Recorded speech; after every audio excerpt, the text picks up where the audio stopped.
Grab your teas. Grab your tea. Grab your teas. I have coffee. She has tea. Grab your tea. I have tea now. Thank you, Starbucks. All right.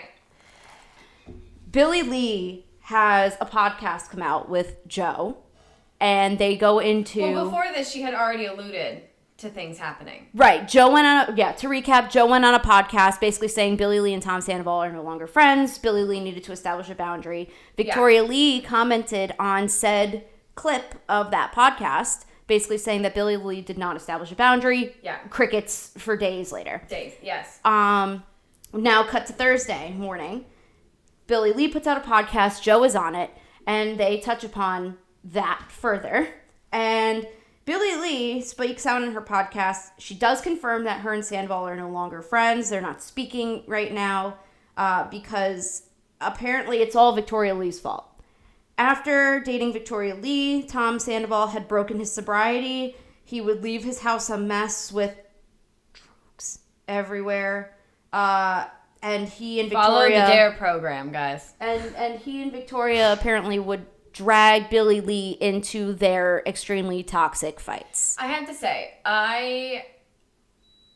it's no secret that I'm not the biggest fan of Billie Lee. I don't think anybody really was a big fan of Billie Lee. But I will say, I believe some of it. Some of it, when you put it next to evidence that we've had, where him being late to the Nick Vile's podcast, and just like things that we've been seeing of him like out and about, I'm like, and Anne would clean up after him. It's like, I think she might be exaggerating at least maybe a wee bit, maybe more with the Victoria part of it because she's bitter AF. Well, let's go into our thoughts more. Let's finish painting the picture first, and then we'll dive into like our thoughts with it because there's a lot of layers here. My brain is just. I know. I've been having whiplash since Friday night. So much. Thursday night comes along. Victoria Lee posts some Instagram stories, essentially responding to Billie Lee's podcast, and she wrote. Of course I come with screenshots. Oh, I have the comment that T left on something. Oh, we'll get into that too. T comes in much later. I don't even know anymore. I know. But Victoria Lee Thursday night puts out a couple of stories saying, in response to the outrageous lies with the recent Billie Lee and Joe podcast, absolute lies, response with the truth coming soon. But first, let me make something very clear. I would never touch belongings that aren't mine, nor have I suggested to do so. I have nothing but respect for Ariana, and it's not my place to get involved. Girls, shoot your shot at staying relevant with your lies and made up stories, but the truth will come out soon enough. Now, she said that because Billie Lee alleged that Victoria wanted Tom to move into the master bedroom and wanted her stuff essentially to be moved, and that she was moving her things, moving plants into Ariana's bedroom, and had Tom Sandoval contact Logan, who is one of Ariana's best friends. Who also entered the chat, I believe, yesterday. Yep. Basically saying that there was no resolution to that, really. Like, just that he called Logan to move her stuff. So that was Victoria Lee's response. What nobody else knows, though, is that we tried shooting our shot here. And I reached out to Victoria Lee in the DMs. Did you really? I did. Asking her, to come on the podcast. And I sent her that reel of us inviting her to the podcast on, a couple weeks back was that? A few weeks back? I'm dead. I've been more active on our Instagram, and I totally missed this. Yeah, so she was very gracious and kind with her response. She didn't say, to fuck off immediately. She basically said, I had already agreed to go on a podcast, but I will keep you in mind for the future. Super nice, vanilla response. Yeah. I did try to sneak in one more question, but I didn't get a response, and that's totally fine. I wasn't really expecting it, but I figured I'd try.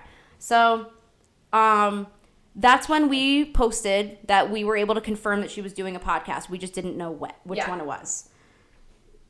We then find out on, I believe it was Friday, that she was going to be on Alp and Adam's podcast. Yeah, because you had called me on the way home, and because we were going to do our emergency tea session Friday. Yep. And then it came out she was doing that live interview that night, and so Tay and I are driving home from our day jobs. No, I was driving to work. I was driving to work at that point. No, it was Friday night.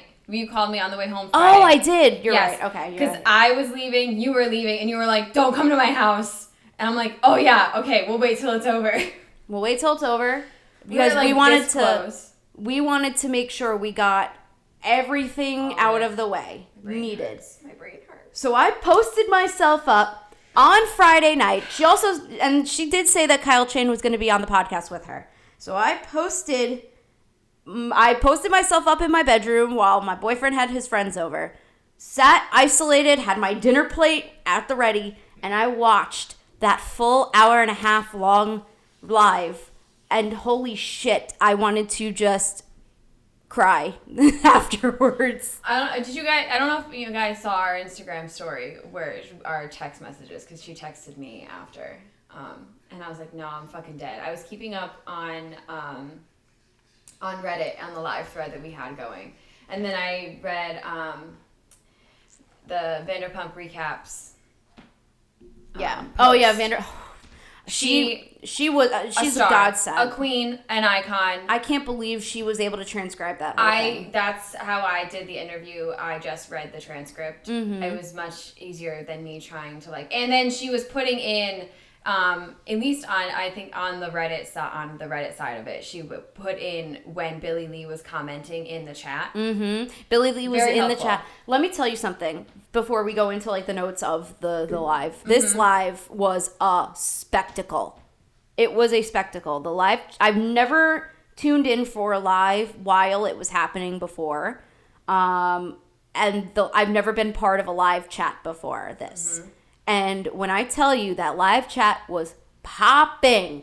Oh, yeah. It was I've seen so many other Bravo-related podcasters, I should say.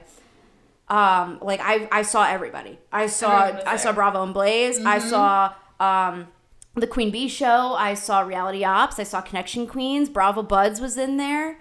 Billie Lee was there. T was there. Yes, everybody was there. T's comment, this is Thursday night. I think it was on one of the Instagram videos that Billie Lee was putting up. It was either because Billie Lee was putting up video after video, and she commented, "Girl, it's about time you went there." Laughing emoji. "Dumb and Dumber will dig their own graves as your career continues to thrive." 4 hearts emojis. To which Billie Lee says, "Girl, you seen my last TikTok. Also, let's hike before you leave." So T apparently has things to say about Victoria and Tom as well. So this whole thing is just a clusterfuck. So I'm pulling up right now a highlight from Taste of Reality. Okay. Because I'm trying to see if I can cover as many things that were mentioned. First of all, this live was a mess. This whole thing was just very poorly planned, very poorly run, and it's not fully up in Adam's fault. No, it was fast. He took an opportunity, he jumped on it, and I'm so glad he did. I was really looking forward to it, but I think that these two really derailed the conversation so much that I think even he was getting very overwhelmed and get me the fuck off of this ride. So there were a lot of word salads going on, a lot of incomplete statements going on. Yes, there was a lot of slurring of words, but we will get into why in a minute. I just remembered other tea that's not related to any of this. Yes, and there was a lot of pulling of the trans card from Kyle Chan, which I don't think was applicable for this specific interview. No. So basically, thank you, Taste of Reality, for writing this really long highlight. Thank you, Vanderpod Recaps, for transcribing the whole thing. Thank you, the Bravo investigator, for giving notes as well. MVP. Every podcaster out there that has actually put out highlights and notes and immediate thoughts, you guys are fucking rock stars. I love you. That was all crazy. I love this. This is my favorite community. One of the favorite communities I've ever been a part of. We're just so fun. Yeah. So Victoria said Billie Lee would sleep over at Tom's house when he was out of town and slept in his bed. She says that this was a misunderstanding on Tom's part, and that's why she thought that Billie Lee and Tom had slept together. And you know what this gave me? This gave me when Tom had Rachel and Schwartz over while Ariana was away at her grandmother's funeral, lying to Lisa about whether or not she stayed at the house or dipped out. It also gave me when Tom went to the 4th of July party and stayed there to hang out with Rachel after Ariana's grandmother had just died. And Lala pointed that out to Ariana, and Ariana said, no, he stayed because he didn't have a ride home. So my mind immediately goes to, oh, this was an understanding on Tom's part. He's lying. He's lying. Also, guys, mind you, this was all happening while Tom Sandoval is away in Scotland filming season 3 of The Traitors. He can't say, he's on lockdown. He can't say shit. He is sequestered away from all of this. He did post a story sharing that the live was happening. So either one of two outcomes happened here. Somebody has access to his Instagram, or probably. maybe, or he could potentially have at least an hour with his phone every day while they're off filming. I heard that was a thing. I don't know if that's for sure true, but either one of those two outcomes is happening. But Tom is not here to be able to comment, give thoughts, anything. Not that I think he would, but he's not able to contribute to this shitstorm. And still, he was the common denominator for all of it. Which I think is actually really funny that, like, he is the, like, nucleus of this, and he can't say anything. Also, I just can't get over the fact that we're fighting over Tom Sandoval. Tom Sandoval. Yeah. In-fucking-sane that this is all happening. First of all, we thought that we were done with, like, the Sandoval arc. We thought that we were done with Vanderpump Rules for a little while, and it just keeps fucking going. The B team came in and said, bet. I mean, listen, this is more entertaining than season 11 was, so I'll give them that. I said that. This is their audition tape. Yeah. Yeah. Not that I want them on my show, but... This is VPR Next Gen, by the way, guys. VPR Next Gen. VPR, the allies. It's Billie Lee, Victoria Lee, Kyle Chan, with, like, a sprinkle of Joe. No Joe. No more Joe.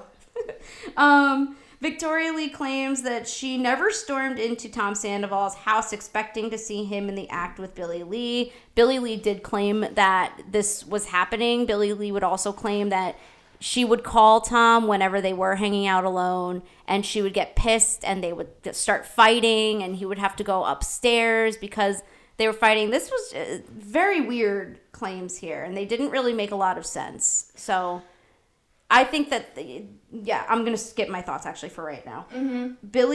Kyle says that Billie Lee's friendship with Tom turned possessive and obsessive. We've known this for years. Did y'all forget the fucking starry eyes she was giving him when he did that cold bath at that spa thing? I mean, come on. I commented that in the live chat. I literally thought of that.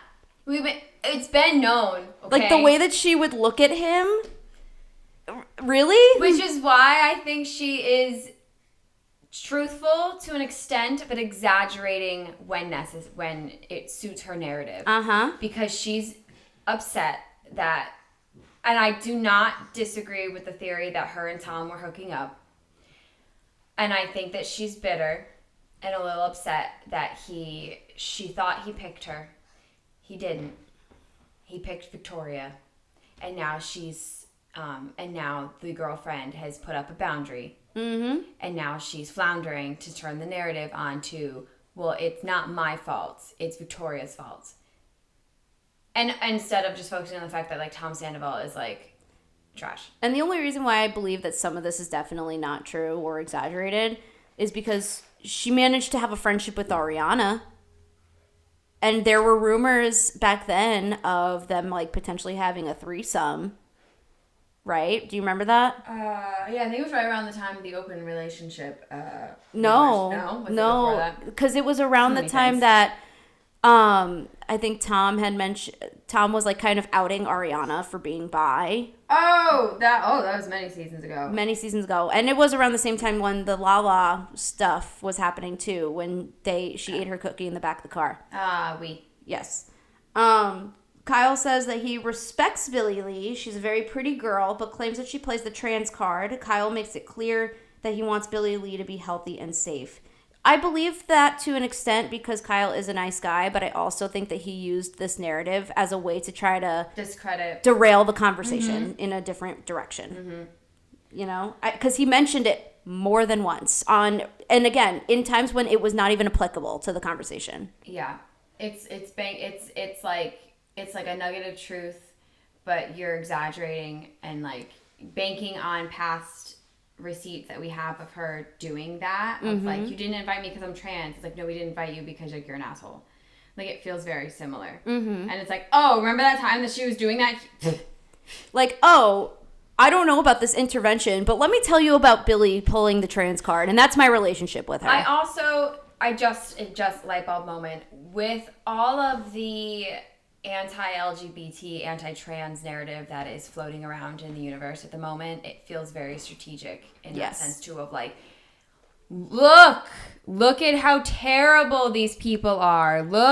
She's, you know what I mean? It's like, which is especially fucked up because it's Pride Month. No, it's really, really gross. It's Pride. Like, no one gives a shit that Billie is trans. Nobody cares. She's living her best life. I adore that for her. I want her that way. Whatever. She's filming a movie. Okay, like, no one gives a shit that Billie is trans. Just like nobody gives a shit if normal people with empathy and love and kindness do not give a shit what your sexual orientation or your gender orientation is. I don't care. Nobody cares. Okay, I don't care. Be trans. Okay, cool, good for you. I love that for you. Be authentic. Yes. They were asked. Victoria was asked if she moved Ariana's belongings out of the master bedroom. She said, absolutely not. It's not my place. I would never want anyone to touch my things if I was in that position. I would never touch Ariana's things. Why? And somebody brought up a good point, too, saying, like, yeah, why would you want to sleep in the same bedroom that he and his ex shared only a mere, like, year and a half ago? Like, what? It's weird. And like the mattress isn't different. Like it's their bed. Like, why would you want to like sleep in their bed? Right. There's the point of like, okay, like I would understand you have a whole master bedroom that's just being completely unoccupied, but it's like it's not her place to be worried about that. No. Yeah, it's weird. Victoria Lee has not met Ariana or Logan. She does respect Ariana, though. Yeah, you have no reason not to. They have not met, but they have walked past each other at the VPR premiere. Okay. So Victoria's been around since then. That was back in like January. Yeah. She says that and this part wasn't in the notes, but I'm remembering this, but she says that they were probably dating around sometime in February, but she doesn't really remember dates. Yes. But somehow she remembers the exact date that was the last time she ever spoke to Billie Lee. I mean, okay, to be fair to Victoria, I would do some shit like that. Like, I couldn't tell you when, like, I started dating, insert name, like, I couldn't tell you the day our first date was, but I can tell you, like, the day that, like, someone said some, like, fucked up shit, right? Like, the day your friendship ends with somebody, I can tell you that. That's fair. Billie Lee claimed that there were drugs in Tom's house. Because I don't want YouTube to already be like, fuck you guys. Because they already kind of do that. Billie Lee claimed that there were drugs in Tom's house since he was dating Victoria Lee. Kyle said that Tom felt mentally well enough to start drinking around the time of their Thailand trip. And it had nothing to do with Victoria. Reminder, guys, Tom Sandoval stopped drinking, they claim, because of Rachel, and he didn't want Rachel to feel alone in her not drinking era, which shouldn't even matter because Rachel was literally away in a mental health, like, retreat. He was drinking on camera in Vanderpump Rules by the time the finale aired. The beach trip. Yeah. And even in his sober era of the beginning of the season, you could see in some shots that he very clearly had an alcoholic drink next to his non-alcoholic drink. So the man was not sober. Yeah, I don't believe that he was sober. Kyle doesn't think Sandoval and Billie Lee hooked up. He said he would know if they did. Victoria low-key smirked. I don't think Tom wants to hook up with her, which I think is bullshit. How would you know? Why? But here's the thing, right? Tom has already proved himself to be a known repetitive liar. Why are you still believing him when, he would have told me, it would never happen to me. Yes, it fucking would. Oh my God. The way I wanted to like go into my to my phone screen and just like every time a woman has said he would never do it to her, he would do it to her. I literally, when I saw Victoria said that, I literally want to like be like, baby girl, he's gonna fucking do it to you. And he probably already has. Kyle Chan, listen, okay? you may believe that he would tell you because you've known about this whole Rachel thing, but I still believe that if he was really trying to take the secret to the grave, which it really seems like he is, again, because he misspoke when he was telling Victoria that she would sleep in his bed, like, red flags everywhere. Stop standing by this man. It really just like, she's so naive. Because it's like, she's like, oh, I wouldn't let him do that. You have no say. Yeah. If he's gonna do it, he's gonna do it. You think Ariana let him have a 7-month affair? No. Like, he's gonna cheat on you. He's cheated on every girlfriend he's ever had. Everyone. It's ridiculous. So ridiculous. You're not special. He was out there dating when he was trying to be on his own for Rachel. But meanwhile, he's out there macking on chicks. 2 minutes. 2 minutes after he found out Rachel wasn't coming back to the show, he was on a date with T. Yeah. And I'm pretty sure he met Victoria through that group of girls that he met at the beach. Probably. I'm pretty sure that's what he said. I could be wrong, though. But I feel like my memory is telling me that. Leave us some comments and say whether or not that was true. But I don't disregard every person that's cheated as someone who's going to cheat in every relationship, right? If you've done it in like a past one, who's, you know, you can't be like, well, he's gonna do it on this one when it's like he's with somebody else. But when you're like a serial cheater like Tom Sandoval, that's when I'm like, you're not special. Mm-hmm. You know what I mean? Like when he and before Scandoval, when he was with Ariana, right? It was kind of one of those, okay, like him and Kristen were so toxic and so that like, and Kristen had also already cheated on him. Yes. So it's kind of like the thing where like we were with Ariana where I was like, Miami Girl happened, but like that was early days and like they were not exclusive. It was a mess, but you kind of that thing of like, well, now he's with the right person and now he's committed and it's like you thought that he grew. You grow, right? Wrong. Right, because that does happen, right? You know what I mean? Like, again, I think everyone deserves a second chance. Just because you're a cheater one time doesn't mean you're going to be a cheater in your next relationship if it's with the right person. And you genuinely love that person. It's not Tom Sandoval. Tom Sandoval is a narcissist. You open a textbook, look up narcissistic personality disorder, and there's Tom Sandoval.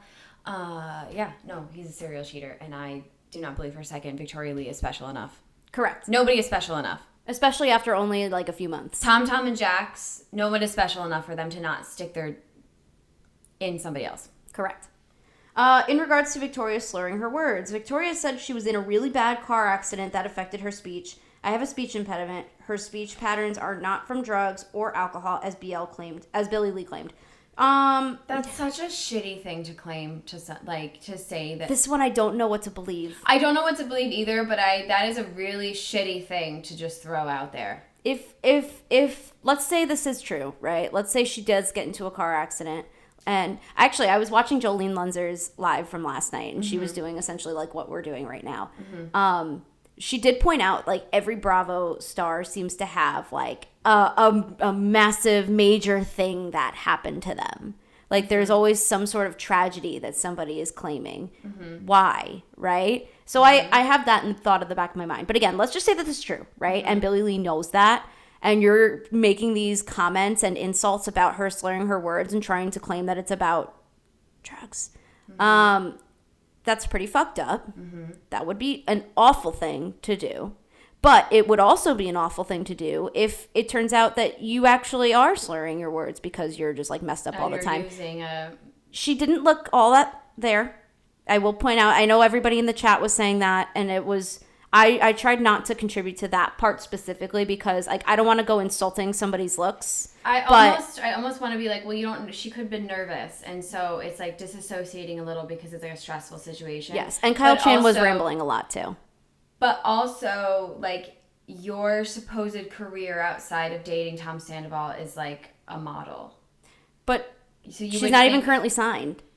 Okay. All right. Well, I was going to say, I feel like it would not be something you'd be, like, nervous about being, like, in front of a camera or something like that. It's true. And claiming that you don't want anything to do with, like, the VPR universe, right? Sure, Jan. Why else are you dating Tom Sandoval? Like, no, seriously? No, yeah. If you don't, what else is there in Tom Sandoval to date? Other than him getting you on a television show? What is it? What is it? We've been asking this for the last year and a half. What is it about Tom Sandoval? Tom and Jax. What is it? What is it? What is the appeal here? I Because don't understand. it doesn't look like they know how to please a woman, so they can't be good at that. Okay, they can't be good at that. They're terrible people. I'll give Schwartzy a small pass because he's out of the three. He seems a little bit better than the other two. He's, you know what the problem is? He's like a sponge when it comes to the other two. He's by a centimeter of a margin better than the other two, right? Mm-hmm. But what is it? What is it? I don't understand. The only thing they have going for them is not on a TV show. But guess 2 out of those 3 are no longer on a TV show because it's on hiatus until probably forever. Right.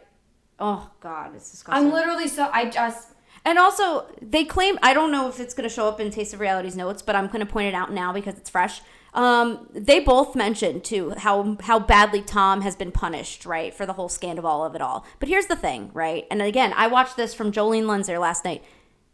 Yeah, sure. He got a lot of hate on social media. Oh, boo-hoo. That's what comes with being in the public eye, though. But you're not being punished if you're still being offered all of these television shows. He was on Special Forces. He was on The Masked Singer. He's filming The Traitors right now. You're right. You know, he's not, he got a redemption arc all last season. This is not somebody who's being punished. You know, he's being rewarded. The victim of your affair was punished by her own employment. Yeah. Her friends turned against her. That's punishment. And he laughed about it on a hot mic.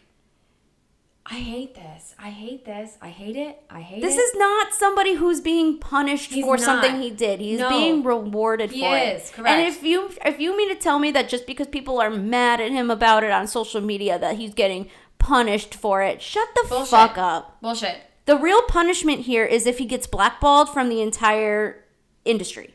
That would be punishment. No, he's not, because he's still getting, like you said, he's still getting jobs because he's such a polarizing character. People hate to watch him. You're getting opportunities, homie. They may not be as good as Ariana's, but they're still there. This isn't fun anymore. It's not. I hate that I'm being punished. And then you have sit the down. And then you have Lala and Sheena out here fighting for their lives out here. These women are being punished. Literally, it's because it's misogyny rules. Yeah, literally. Anyways, Billie Lee planned an intervention for Tom, but said Kyle was behind it to get people to come. Which again, conflict here because earlier in the interview, Kyle denied knowing anything about an intervention. Now you're saying you did know about an intervention that was supposed to take place at your store, and Billie Lee was the culprit behind it and trying to tell Tom's team that Kyle was the one behind it so that they can believe it. Where is the truth here? It's somewhere in the middle. He then tried, and again, I don't know if this is going to come up in the notes, but this is fresh in the mind. I'm going to say it. Yeah. He pulled out, I guess, a screenshot of a text message from Billie, and the whole chat I saw was pull up the real text. And I even contributed to this too. Because every time somebody kept bringing up receipts, I said, let's see them. I want to see receipts. You know how easy it is to fake a text message? He did eventually pull out the actual text message, but it didn't prove anything. All it said was, I can't believe you're doing a podcast with V after all the things that she said about you behind their back. Their theory here was that that Billie Lee was this massive conspirator in trying to isolate Tom by basically going up to everybody and saying, oh, well, this person talked shit about you and this person talked shit about you. And Kyle tried to drug Tom Sandoval and take advantage of him without any further context, by the way, as to how. And that Victoria is a addict. So Billie Lee, my brain stopped for a second. Billie Lee is claiming that Kyle Chan drugged Tom and tried to take advantage of him. In no further context as to what that means, financially, sexually. I mean, yes. My first thought was anyone's essay. first thought is essay, and I wrote that in the chat too. I was like, "You mean to tell me that Kyle Chan tried to essay Tom Sandoval?" That I don't believe for a fucking second. Really? That is, again, it feels like we're just throwing things at the wall until something sticks. And then, right? And it's weird because you're going to say, Kyle Chan was using drugs against Sandoval. Victoria Lee is a drug addict. Why are we not holding Tom accountable? Exactly. He's a 45-year-old man. Yep. Victoria admits that she and Tom were fighting, which all came back to Billie Lee trying to isolate him from his friends and starting drama. Exactly what I was just saying. So Billie Lee basically went on this whole campaign about everybody's talking about everybody. Oh, kind Victoria, of like how Tom did to Ariana. They triangulated. Oh my God. She triangulated. Thank you. A glorified gossip girl was the one who brought it up. She's triangulating everybody against Tom Sandoval. Yeah. Like Tom Sandoval did against Ariana. And he did against Kristen. And yes. He tried to do against Katie. Yep. Billie Lee told Victoria not to trust Kyle. Yep, same thing, because Kyle tried to drug Tom and take advantage of him. The mass unfollowing on Instagram before Tom's Watch What Happens Live appearance, Victoria explained that they let Billie Lee unfollow them first, and then they unfollowed her. Shame on Up and Adam, though, for this. And this is why I say this became such a mess. And you did your best. I appreciate you even doing it at all. However, you needed to press them on why Victoria and Tom unfollowed each other. And then refollowed each other. Because that was completely swept under the rug. And the whole chat was trying to get them to talk about it. And it was never brought up. I guess we can only just insinuate that all of this happened just because they were fighting because of Billie Lee. I mean, Lala used to unfollow Randall every time she was mad at him. So. Yeah, well, but Lala also probably had a right to be mad at him. No, I know. I'm not. Yeah. Well, Victoria probably has reasons to be mad at Tom. It's Tom Sandoval. That's true. Victoria Lee calls Billy. The Lee thing is really fucking me up here. Vicky calls Billy a bully. Okay. Billie Lee wanted Tom's. Oh. They tried to make this a very big gotcha moment, right? Because Victoria's doing this whole main character thing where she's all like, you know what? Should we talk about it? Should we talk about it? And Adam's like, yes, just fucking talk about it. Shut up and say the thing you want to say. She's like, Billie Lee, you put the nail in your coffin. Ew. Like, it was weird. Ew. I know what she was trying to do there. It was just odd. Because this was so anticlimactic, but basically, she talks about how Billie Lee wanted Tom's sperm to have a baby, and wanted it to have Tom Sandoval's last name. And here's the thing: we fucking knew this already. Because, I didn't. Yes, we did. Remember, Billie Lee even said she actually acknowledged it in the comment section. She never denied it because. There was a point where both he and Ariana were willing to help Billie Lee conceive a child or have a child. I do not remember this. I remember this being mentioned a while back when Scandal was happening and Billie Lee was kind of coming back into the fold. I remember this part of the interview. I just don't remember it happening in the Bravo. I assumed we were throwing things at the wall again. I forgot that this is real. Yep. Again, why Tom Sandoval? And apparently this was a big reason why Sandoval did not want to continue a friendship with Billie Lee, because she wanted the baby to have his last name. Which, why do you want him? First of all, his sperm probably doesn't even work. It doesn't, as evident by the fact that he went to the doctor for it with Schwartzy. With last season, and they were like, you gotta stop drinking because your sperm count's low. Gotta stop drinking, gotta stop doing drugs, gotta stop doing all that. Also, I don't necessarily believe that is what made him cut her off, because homeboy was already over here all, oh my God, you want my genetics? I think he stopped being friends with her because she's ready to fucking air out all of this dirty laundry. 100%. I think she's willing to expose a potential 100%. affair with him, 100%. And he does not want any part of that. Just like what we've seen in the past. Exactly. All the time. It's the same way with Miami Girl. Yes. This is no different. This is why I said before we started this that I am 80% believing Billie Lee. I think she's fabricating and I think she's exaggerating, but I don't think she's wrong. Mm-hmm. Because I think I see faults in everybody's. I'll do a 60-40. Okay, I'm good with 60-40. But there is nuggets of truth in there, and I don't think for a second that ain't no way Tom Sandoval is gonna. The only reason he's gonna cut somebody off is because they're this close to pulling the curtain back and revealing that the wizard is actually just a dude from Kansas. Yep. I'm sorry, a dude from St. Louis. He's from St. Louis. Oh, was he from? Oh. Yeah. Kyle says he could sue Billie Lee for slander. It could hurt his business, but he doesn't want to. This is the weird thing, too, with, like, people in Hollywood. They think that just because they hear somebody say something that they don't like, they could just, like, sue you. I don't think that he's going to sue anybody. This is just a threat. In order to sue somebody for slander and defamation, you have to have proof that those things that they were saying hurt your livelihood. Okay? Like, Kyle Chan's livelihood is fine. He literally was the jeweler for Taylor Swift's Eras Tour. I think he's fine. I know! Like, he's fine. He's fine. He's not. You know how much money Taylor probably gave him for that? He's fine. Yeah. Like, Taylor Swift alone. Like, obviously he's a jeweler to many other... Like, he's a really well-known, famous celebrity jeweler. His jewelry is stunning. Gorgeous. And he's now got that whiskey line. Yes. You know, he's fucking fine. You're fine. But I will say, if there is something to sue Billie Lee for slander or defamation, absolutely 100% go for it, because that shit's not fun.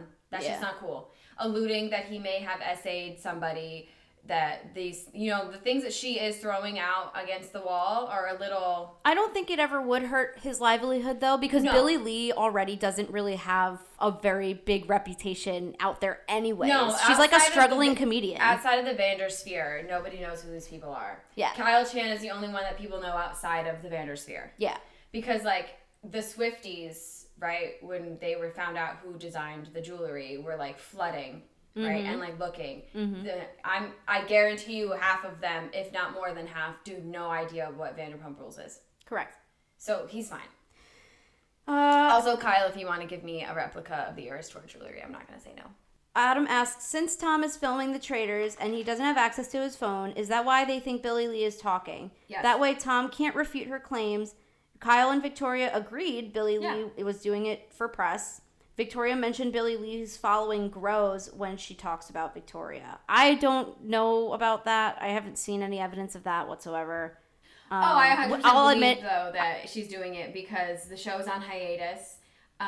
If should the show never come back from hiatus, her claim to fame is zero now. Over. Done with. And so she's desperado for the public eye. Watch this movie just go on like fucking Tubi or something. Yes. She's desperate AF to stay in the public eye, and so she goes, oh, well, you know what? He's no longer able, he can't say shit to me for like 3 months. Here's the tea, sis. Is this all content for season 12? They hope so. That way Billie Lee isn't evil, just thirsty. Weird. For season 12. Out of here with that. Like, shut the fuck up. Victoria Lee, if you want to prove that you don't want anything to do with this universe, stop commenting on things like that, right? Don't comment on anything VPR related. Is there a resolution to this feud with Billie Lee? Neither Kyle nor Victoria Lee would speak for Tom, but Kyle said he always was really cautious with Billie Lee. He thinks his close friendship with Tom is why Billie Lee doesn't like him. I wouldn't disagree with that. I wouldn't. No. Let's see. Kyle feels bad for Billie Lee having to position herself like this. She should put this energy into her comedy. Oh, this was a stupid thing to say. So this comment was made because Adam felt the need to play the clip of Billie Lee talking on her podcast about why she's not friends with Sandoval anymore. And he basically paused all of production. He said, can we just pause that for a second? I just have something to say. The way that she feels all this passion and she's telling this story in an entertaining manner, because she is a comedian. Part of a comedian's act is you have to be able to be a storyteller. You have to make it riveting and exciting and you have to put all of this energy into stimulating the crowd, right? Yes. And this is how he tried to tie it back. Instead of just trying to address the things specifically that she's saying, he's trying to take a stab at her credibility by saying, like, I want her to focus all this energy into her comedy, not into the things that she's saying about Tom. I mean, I don't disagree. Definitely focus on your comedy, girl. You should. Let the worm go, okay? Let him go. Is there a path forward for Victoria and Billie Lee? No. No. At this point, never. Absolutely not. As long as Tom is dating Victoria, this Billie Lee friendship is never going to. It doesn't matter who Tom dates. That's true. It doesn't matter who Tom dates. If Billie doesn't let it go, and move on. Yeah. She's going to hate every single person he ever dates that's not her. The topic is brought up of whether or not Victoria Lee does anything for work. She takes care of her father, who has memory loss, which is interesting because Victoria Lee apparently also has memory loss from her car accident that causes her to slur her words, and has her own house that she moved into late last year. Does Victoria have a job? She left her modeling agency about a month ago. She started, and this is when she goes, I do work, even though I currently do not work. Because everybody kept saying, like, okay, so what do you do? We get that you used to be a model, but what do you do now? You take care of your father? Okay, great, but what's your job? I mean, in her defense, being a caregiver to someone with Alzheimer's or dementia is absolutely 100% a full-time job. Yeah, no, I get that. But So my question is, right, because apparently she's been taking care of her father since she was 19. Okay. Who took over while you were away in Europe for your modeling jobs? She made. I mean, I'm gonna benefit the doubt, right? They probably had like a hospice care hospice person while she was working, and now that she's not working, she is back to and she can't afford the home caregiver because that's just expensive. So now she's doing it herself again. Right. Which, again, if these are all true, I can't imagine somebody lying about having to take care of her father. Right? No. And if Billie Lee's making these comments and knowing that these facts are true, asshole. You're an asshole. I mean, we already knew she was, but yeah. Let's see. And this claim was made, by the way, we talked about Victoria Lee's job because Billie Lee mentioned that Tom Sandoval wanted to help hire an assistant for her because apparently all she does is like lay in bed because she won't get her ass out of bed. Yeah. Or whatever. Which again, if my dad required like all of this care, right? Yeah. This kind of goes back to when he would call Ariana lazy all the time because she would be in her depressive episodes and spend her days off in bed. Oh my God, somebody's spending their day off being lazy. The horror, the audacity, the scandal. Right, like today and tomorrow are my days off. You know what I fucking plan on doing? Nothing. You know what I'm doing today, aside from this and going to the store because I need things? Nothing. I will be in my house on my couch watching my race car boys. Exactly. So again, with these lazy claims, again, you notice here, guys, we're pointing out Tom Sandoval's patterns, right? These are all patterns that keep coming up because now when a new claim with a similar thing that's going on that used to have to do with an ex-girlfriend, right? To quote Ariana, it's happening with the new one. To quote Ariana, circa season 8 about Jax Taylor, these are pointed choices that this person is making. This is who this person is. Okay? Exactly. I love that quote. I love that. It's one of my favorite ones. It's right up there with Katie's I don't care choke. Can Victoria be around Billie Lee if Tom wants to forgive her? Victoria won't forgive Billie Lee because of what she said about Kyle, which the drugging accusations. That's fair. Yeah. I wouldn't either. Especially, I also wouldn't want to be around her for all the shit she was saying about me. And I guess Victoria was cautious around Kyle since hearing that because I guess she didn't really like fully know him yet. Fair. And if she's a new person coming into the fold, it's easy to make that kind of impression on somebody. Especially if you're trusting somebody that's like, if Tom is like, this is my friend Billie, she was really supportive during Scandal, like she's really important to me. Like she's one of my best friends. You as the incoming girlfriend are going to say, okay, this person is important to my partner. I'm going to trust them and be kind to them. And you want to believe this person has your partner's best interests at heart. And is going to be welcoming and loving. And so you're going to believe them. Yeah, which tracks too because in the beginning of the relationship, when Tom Sandoval was on Billie Lee's podcast, they talked about how Billie Lee's car had gotten broken into, her laptop was stolen. Yes. Tom got her a new laptop. Victoria got her, brought her some flowers. Yeah. So it sounded like everybody was real nice and tight, in the beginning. And then that's probably when Billie Lee allegedly, right, was starting to plant these seeds of doubt. Because they probably were him and Victoria were getting more serious, and Billie realized it wasn't just a fling. And then she said, we're going to make this into just It's a fling. weird because it's like I feel like I'm in this weird, I'm like getting like tug of war over here because at some points I'm like, yes, Billy's right. And then other times I'm like, no, Victoria's right. And I feel like I'm just being like pulled. This is why I made that meme, by the way, of the challengers. Yes. I was in the shower when I thought of this because I truly last night felt like that's what I was going through, just constantly going back and forth and watching all of these people make accusations about each other. Yeah. And it just felt like I was watching a tennis match. And yes. I had whiplash. I do. Because I'm sitting here like, okay, that is plausible for Billy. I really hate that for Billy. This is plausible for Victoria. Wow, I really hate that for Victoria. And I kind of feel like a hypocrite sitting here because at one point I'm like, Victoria's right. And then the other point I'm like, Billie Lee is right. And I don't know what to do. Don't know what to do. Let's see. And then I brought this up earlier. Billie Lee texted Kyle about going on the YouTube Live with Victoria and tried to get him to cancel it because Victoria can't be trusted. Because her go-to, I guess, insult for Victoria is that she's a drug addict. Billie Lee said her manager told her to make a public statement that she's not friends with anymore. Billie Lee wanted Tom to fire his assistant / cousin, Josh, I think his name is. Is this the same assistant that we saw in season 11 replace Anne? I don't think so. Right? Was his name Craig or something like that? That was Craig. That, I believe, is a band adjacent person. I wonder when Craig left. Like, maybe we should dig into that too. When cameras were not up and he no longer was getting paid. That's, good point. Thank you. Sometimes I have good ones. Kyle wants people to be kind to Billie Lee. He and Victoria are just protecting themselves. Yeah, I kind of agree with that. This is a lot of ass covering. Yeah. Kyle will sue Billie Lee if she continues to slander him. Victoria Lee didn't want it to end this way with Billie Lee. Tom is scared of Billie Lee. So I thought you said you weren't going to be making comments for Tom. Tom is scared of BillieLee, so he didn't. Tom's a grown-ass man. Of course he doesn't want to comment because he started a whole fucking shit fire and then ran away from the wreckage. They're like infantilizing this 45-year-old man. He's a grown-up.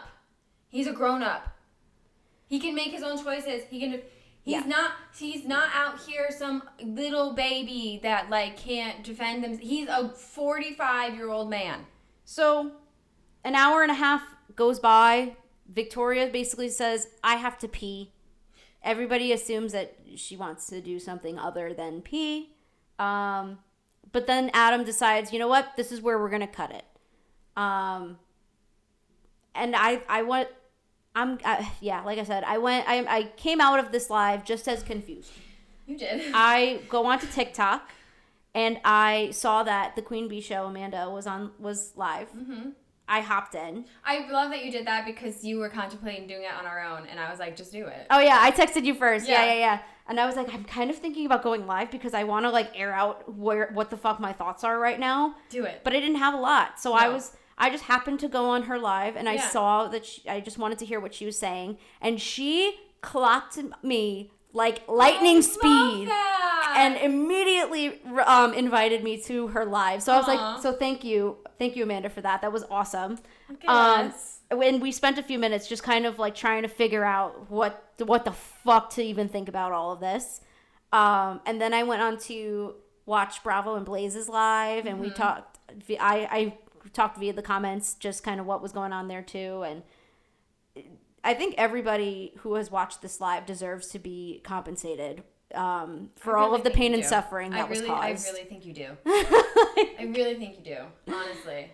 So after all of this, too, it then came out that Schwartz and his girlfriend, Sophia, are no longer following Victoria. I don't remember. I knew Sophia was. I do not know if Schwartz was ever following her. That's very interesting. But now, neither of them follow her. That's really interesting, actually. Because a little weird and concerning. Tom and Tom are so incredibly codependent that's a little sus. Yeah. See, now I'm pulling over on this side of like maybe Billie Lee's right.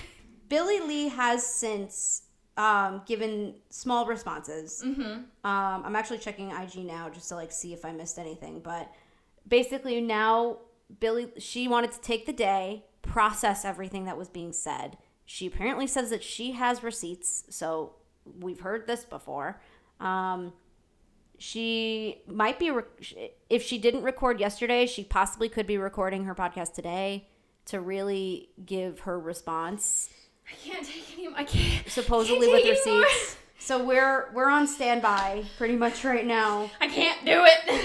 I'm trying to see, like, did she say anything? Oh my God. This is the same person who's been claiming that one person has a drug problem, another person has been drugging other people, and the third has a drinking problem and has had a drinking problem to the point where they've been neglecting all of their responsibilities and meetings and social gatherings and shit. So I guess we're still waiting to see what her official response is going to be for all of this. I hope, swear to God, right? Mm-hmm. If I don't see some receipts, I'm going to be pissed. Went through all of this I feel like I would go through all of this for nothing. For no receipts. For no receipts. And this is why they would remain the B team. Yeah.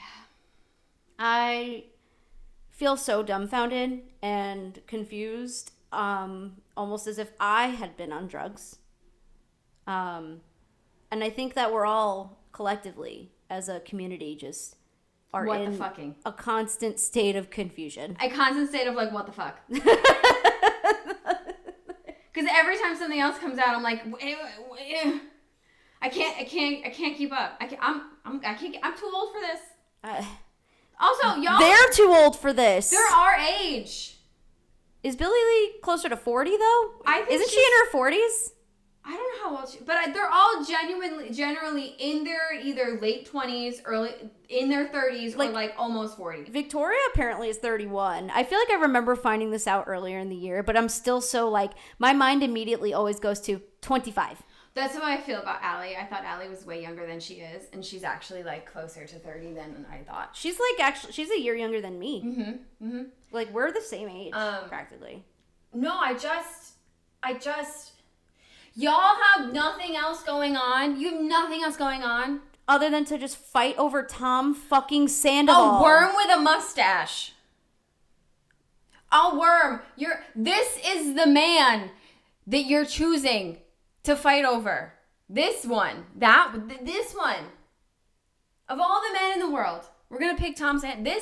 We're getting this worked up over Tom Sandoval. I literally cannot wrap my head around it. I don't even care about what's being said or who's saying what or when it's being said or what. I just can't.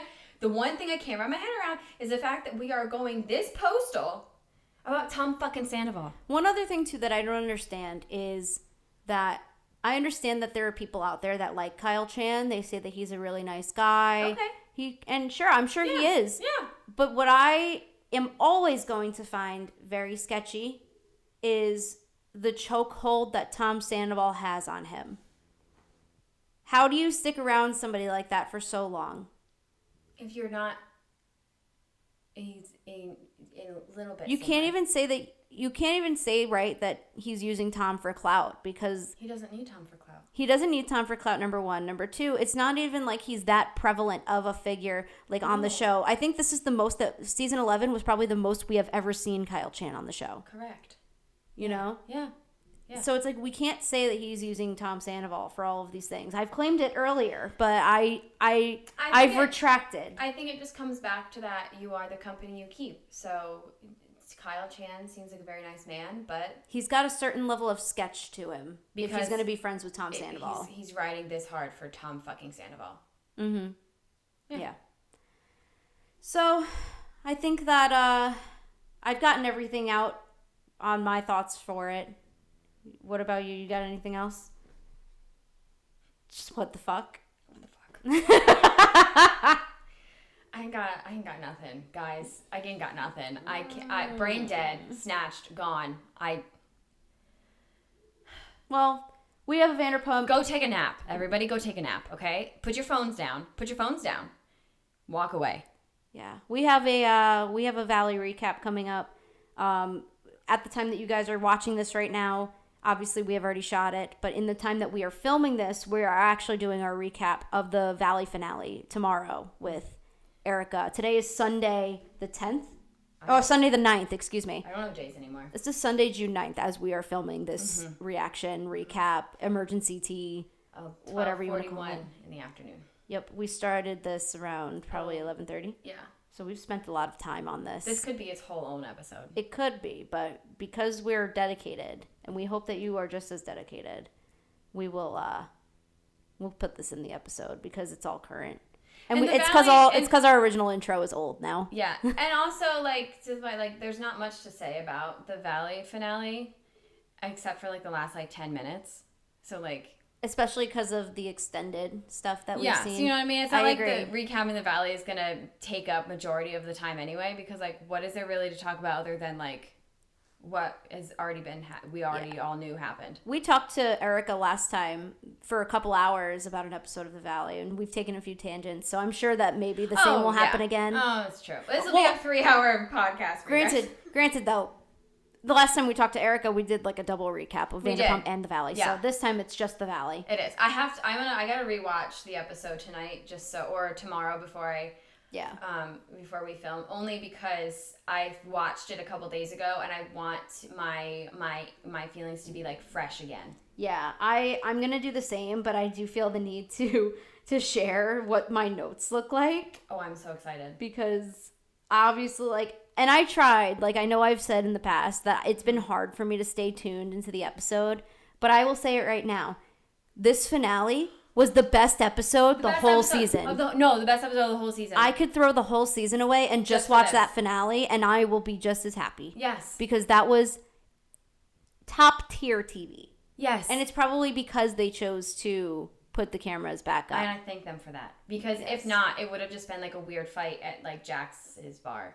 Look at this. This is all notes from the finale. Okay, I feel like I did this all for you. All right. Well, and then I feel like I should take back my statement from 2 minutes ago saying it wasn't going to be a deep conversation about the Valley. I take it back, guys. Some of these notes could be completely useless, right? But maybe not. No, but I think had they not picked up cameras, that the finale would have been just like lackluster like the rest of the season, because like that fight at Jax's like little pop-up was like The theme of the season has been it's all about Jax and Brittany's shit, Michelle and Jesse's shit, and then Janet and Zach's shit. Yeah. With like a sprinkle of Kristen. Yeah. Here's Nia. Oh yeah, here's Nia. And by the way, guys, did we tell you that they have 3 kids under 3? Yeah.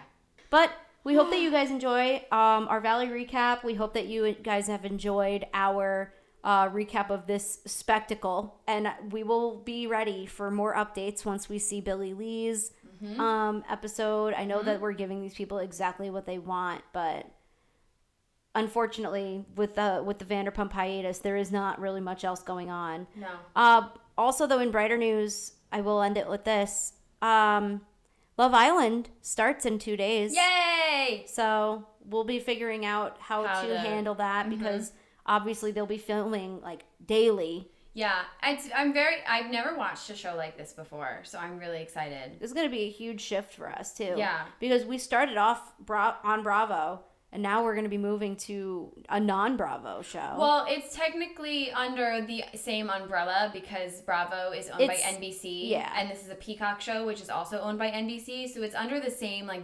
umbrella. I thought it was a CBS show, or maybe did it start off that way? I think it started off that way, but now it's solely on Peacock, and Peacock is NBC. Well, I knew that. Yeah. Okay. Gotcha. Okay. But yeah, follow us on the pod. We make some pretty dank memes, so that's what's weirdly been getting all of our attention, and I love that for us. We've been going viral for it, which is really fun. So it's terrible for my notifications, but thanks for entertaining us and our nonsense, guys, and enjoy the recap. All right, bye. All right, guys. After that crazy emergency tea session, we can finally now bring you to our Valley recap with Erika from Bravo Tea with a stay-at-home mom. She is Yay! Hi, I'm officially in summer mode with my children. Officially full-time stay-at-home mom. God bless, dude. I know.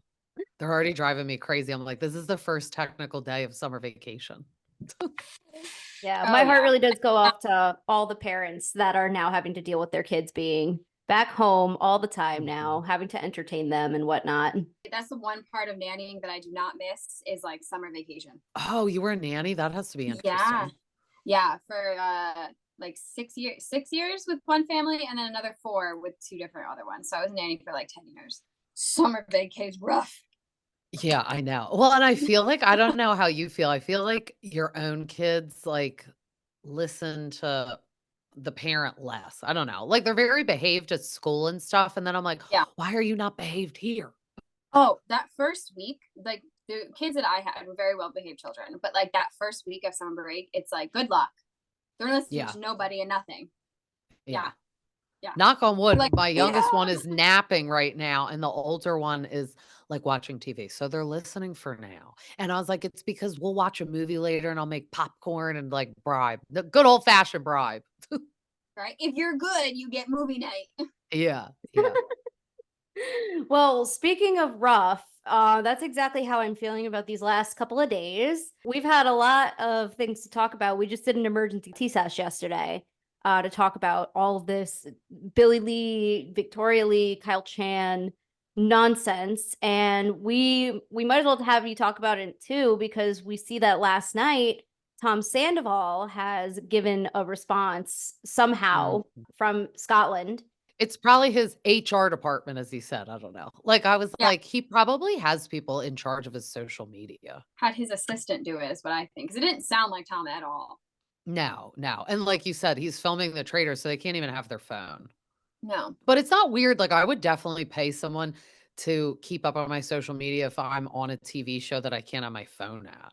Yeah, there's some theories too that they may possibly have an hour of phone time while they're away. So Oh, like I don't jail. know. It could possibly be that too, right?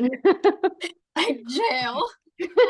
He'll wish he was in jail. I mean, how do you guys feel about her like, talking to people when he's away too? That's weird. Not good. This whole thing is weird. I don't understand it. I just can't wrap my head around the fact that we're fighting over fucking Tom Sandoval. Yeah, I Billie Lee know. has also been gaining a lot of followers since everything started popping off, which I think is just her trying to recuperate the Vanderpump audience, and Mm-hmm. it's Yeah, but not we don't want her. good. Yeah, Yeah. right. We don't claim her No, for I a know. reason. We We're don't want following her her. for the tea. Yeah, I know. I don't even follow her, and I don't listen to her podcast, but I saw everything. I, like, cliff note it, you know what I mean? Yeah. I sat for that whole interview. It was so funny. My boyfriend had his friends visiting for the weekend, and we had just made dinner, and I saw the notification or the story that the interview was going to be at 8:30. So it was like 8:15. We were just finishing up with making dinner. I make my plate and I ran upstairs to my bedroom to like isolate and just watch this debauchery, and I felt like I had whiplash for like a solid that whole Yeah. time for days after. Do you feel like she was drunk? She Victoria, not Billy. No, I know. So She looked off. Like something was definitely like to me, it resembled like somebody who had just smoked a J and is just like kind of zoning out a little bit while somebody else Mhm. is chatting. That's kind of what it felt like to me. But I didn't want to contribute to that part of the conversation in the live chats because like you never know. Maybe she is just Yeah. disassociating in that moment, but Yeah, I thought Kyle Chan looked like he had buyer's remorse too, like, being there. Like, he's like, "Oh, no, what did I get myself into?" the fuck did I do? Yeah. the regret was all over his face. I I know. just don't, and like he doesn't. It's not like he needs the following. He's very popular without like his jewelry business is like fine. Like he made the shit for the Eras tour. Like he doesn't need VPR. Mhm. Like I what? know. What? I literally like do. I do not understand. I don't understand any of it. I don't know how it started. I don't know why are we fighting? I can't keep up anymore. I know Katie commented this morning, I think, but then I saw that Billy commented at some point today too. I'm Let's trying to see pull if it I At up this have right point, now. I think it's because Billie Lee is, like, obsessed with Tom Sandoval, and she's Obsessed. just that. mad that, like, he has Yes, a girlfriend. he Like, didn't I pick don't know, her, you and know what now I she's mean? spiraling. Yeah, so I'm almost, like, believing his girlfriend. Yeah, I said this in our emergency tea session, um, which our listeners have already heard me say like 5 minutes ago in the podcast. But like I feel very like I feel very pulled because there's some points where I'm Mhm. like, yes, Victoria, and then other points I'm like, oh, Billy's more right, and then I feel like Yeah, I don't know where to go. I think there's I like a nugget of know. truth in everything, and then Yeah. and collectively everyone is right, but it's exaggerated. And So so like somewhere in there is the truth. do you think that's like all true that they were like, oh, Kyle Chan tried to like drug Tom Sandoval? No, I don't believe Me that either. part. No, me either. It's- I'm like, things are okay, being- now. No, things are being, it's like that thing where it's like, some of this is true, but like the Mhm. most egregious of it is probably exaggerated and made up Yeah. to make it worse than it is, Yeah. to like get people to talk about it. Yeah. And did you see Tom Schwartz and his girlfriend? Her name's Sophia, right? Sophia, yeah, they believe it. unfollowed Yeah. her. Yeah, that was interesting. Mm-hmm. So then I'm Right? like, That has to say maybe you something. don't have credibility. I don't know. Like, I don't know.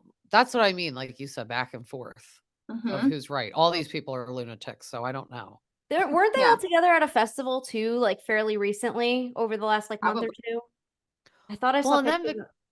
Victoria's like, oh, I don't want to be like a part of this life. And it's like, well, you're doing a damn good job of being part of it. Then you Fully why should you immersing have herself in it. Yeah. Katie also commented on, because Glorified Gossip Girl had posted Tom's statement on like his story and stuff, and Katie commented on that saying, "Tom the truth teller. LOL, this shit is exhausting."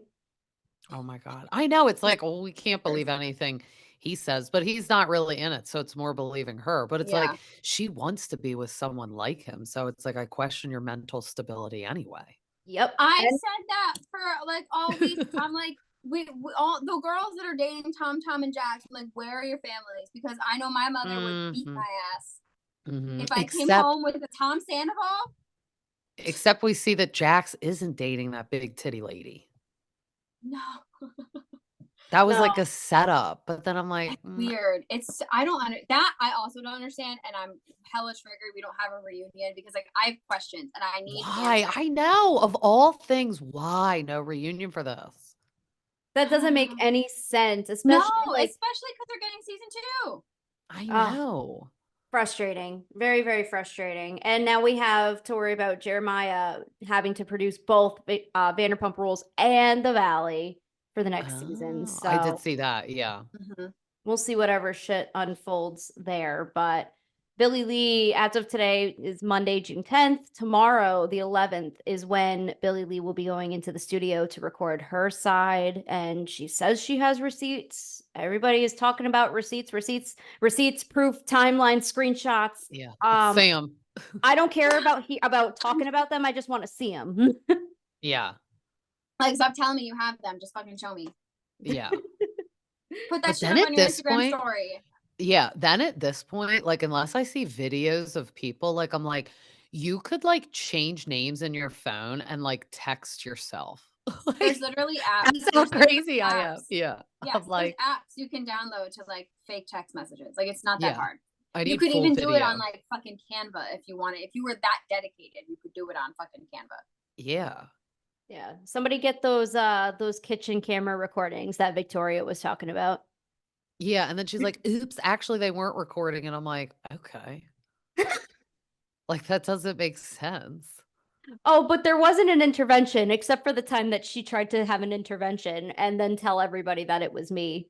Like, which one is it, Kyle?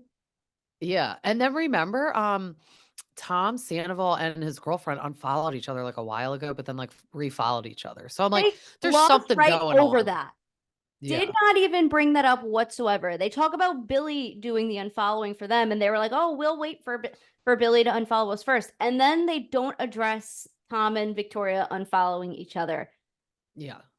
I was pissed about that. I was Yeah. seething in my bed. Sounds toxic already. Can't wait. Yeah, right. They'll keep quiet about this until season 12. Yeah. We'll find out about that, I guess, after we have recorded. So we'll see, I guess, what else is to come of this. I'm so excited. Don't we have jobs? Do we not have jobs? Like, what are you people? Go to work. Take a nap. Like, But we'll go back in time for a little bit to at least something somewhat more simpler, to the finale of The Valley. Season 1 is now officially wrapped, done, in the books. I'll be honest, this was my favorite episode the entire season. Hated every ounce of it leading up to it, but this finale really made it all worth watching. I know. Oh I yeah. feel like it's because we already knew that Jax and Brittany are separated. So I'm like, let's just get to when cameras pick back up and get to like current day, what's happening. And those were the only scenes that they had extended too throughout the whole like extended and uncensored Hmm. cut too. So they gave us the goods for sure. So we go into the beginning. They give us a quick little sneak peek into everybody's day. One thing I want to note about that part, because I know everybody was kind of chilling, like Kristen was at home with Luke and the dogs. Jesse and Michelle were at home, and Jesse was asking Michelle why she wasn't wearing her wedding ring, just to kind of plant the seed to what was going to Mm. happen at the end of the episode. Jax and Brittany are preparing to open their bar, and naturally, Brittany is doing all of the work, and Jax is just pretending to clean the sign. That And was so painful to watch. I'm like, I know. what are you doing? I'm like, that's an outside lighted sign. I think it's good. it's not going to stay clean forever. Like, Yeah. why? Stupid.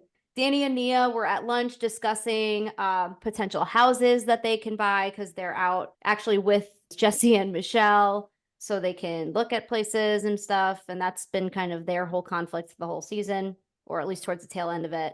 And then we go into Jasmine and Zach going to a pottery class where Jasmine then debriefs with Zach about the baby moon. Overall thoughts about this scene. Where are we at so far? I thought Zach's pottery looked a lot better than Jasmine's when they made it. I I was wasn't like, even he's paying really attention good to the at this. pottery. Yeah. I was like, he's really good at this. But I don't know. Like, I just thought, like, now I'm seeing a different side of Janet. And I think it's unfair that she left Zach out, especially because Jasmine was alone. It's like, let him come so they can at least have each other. And like at that point, she wasn't mad at Zach. He was total collateral damage for Kristen, which isn't fair.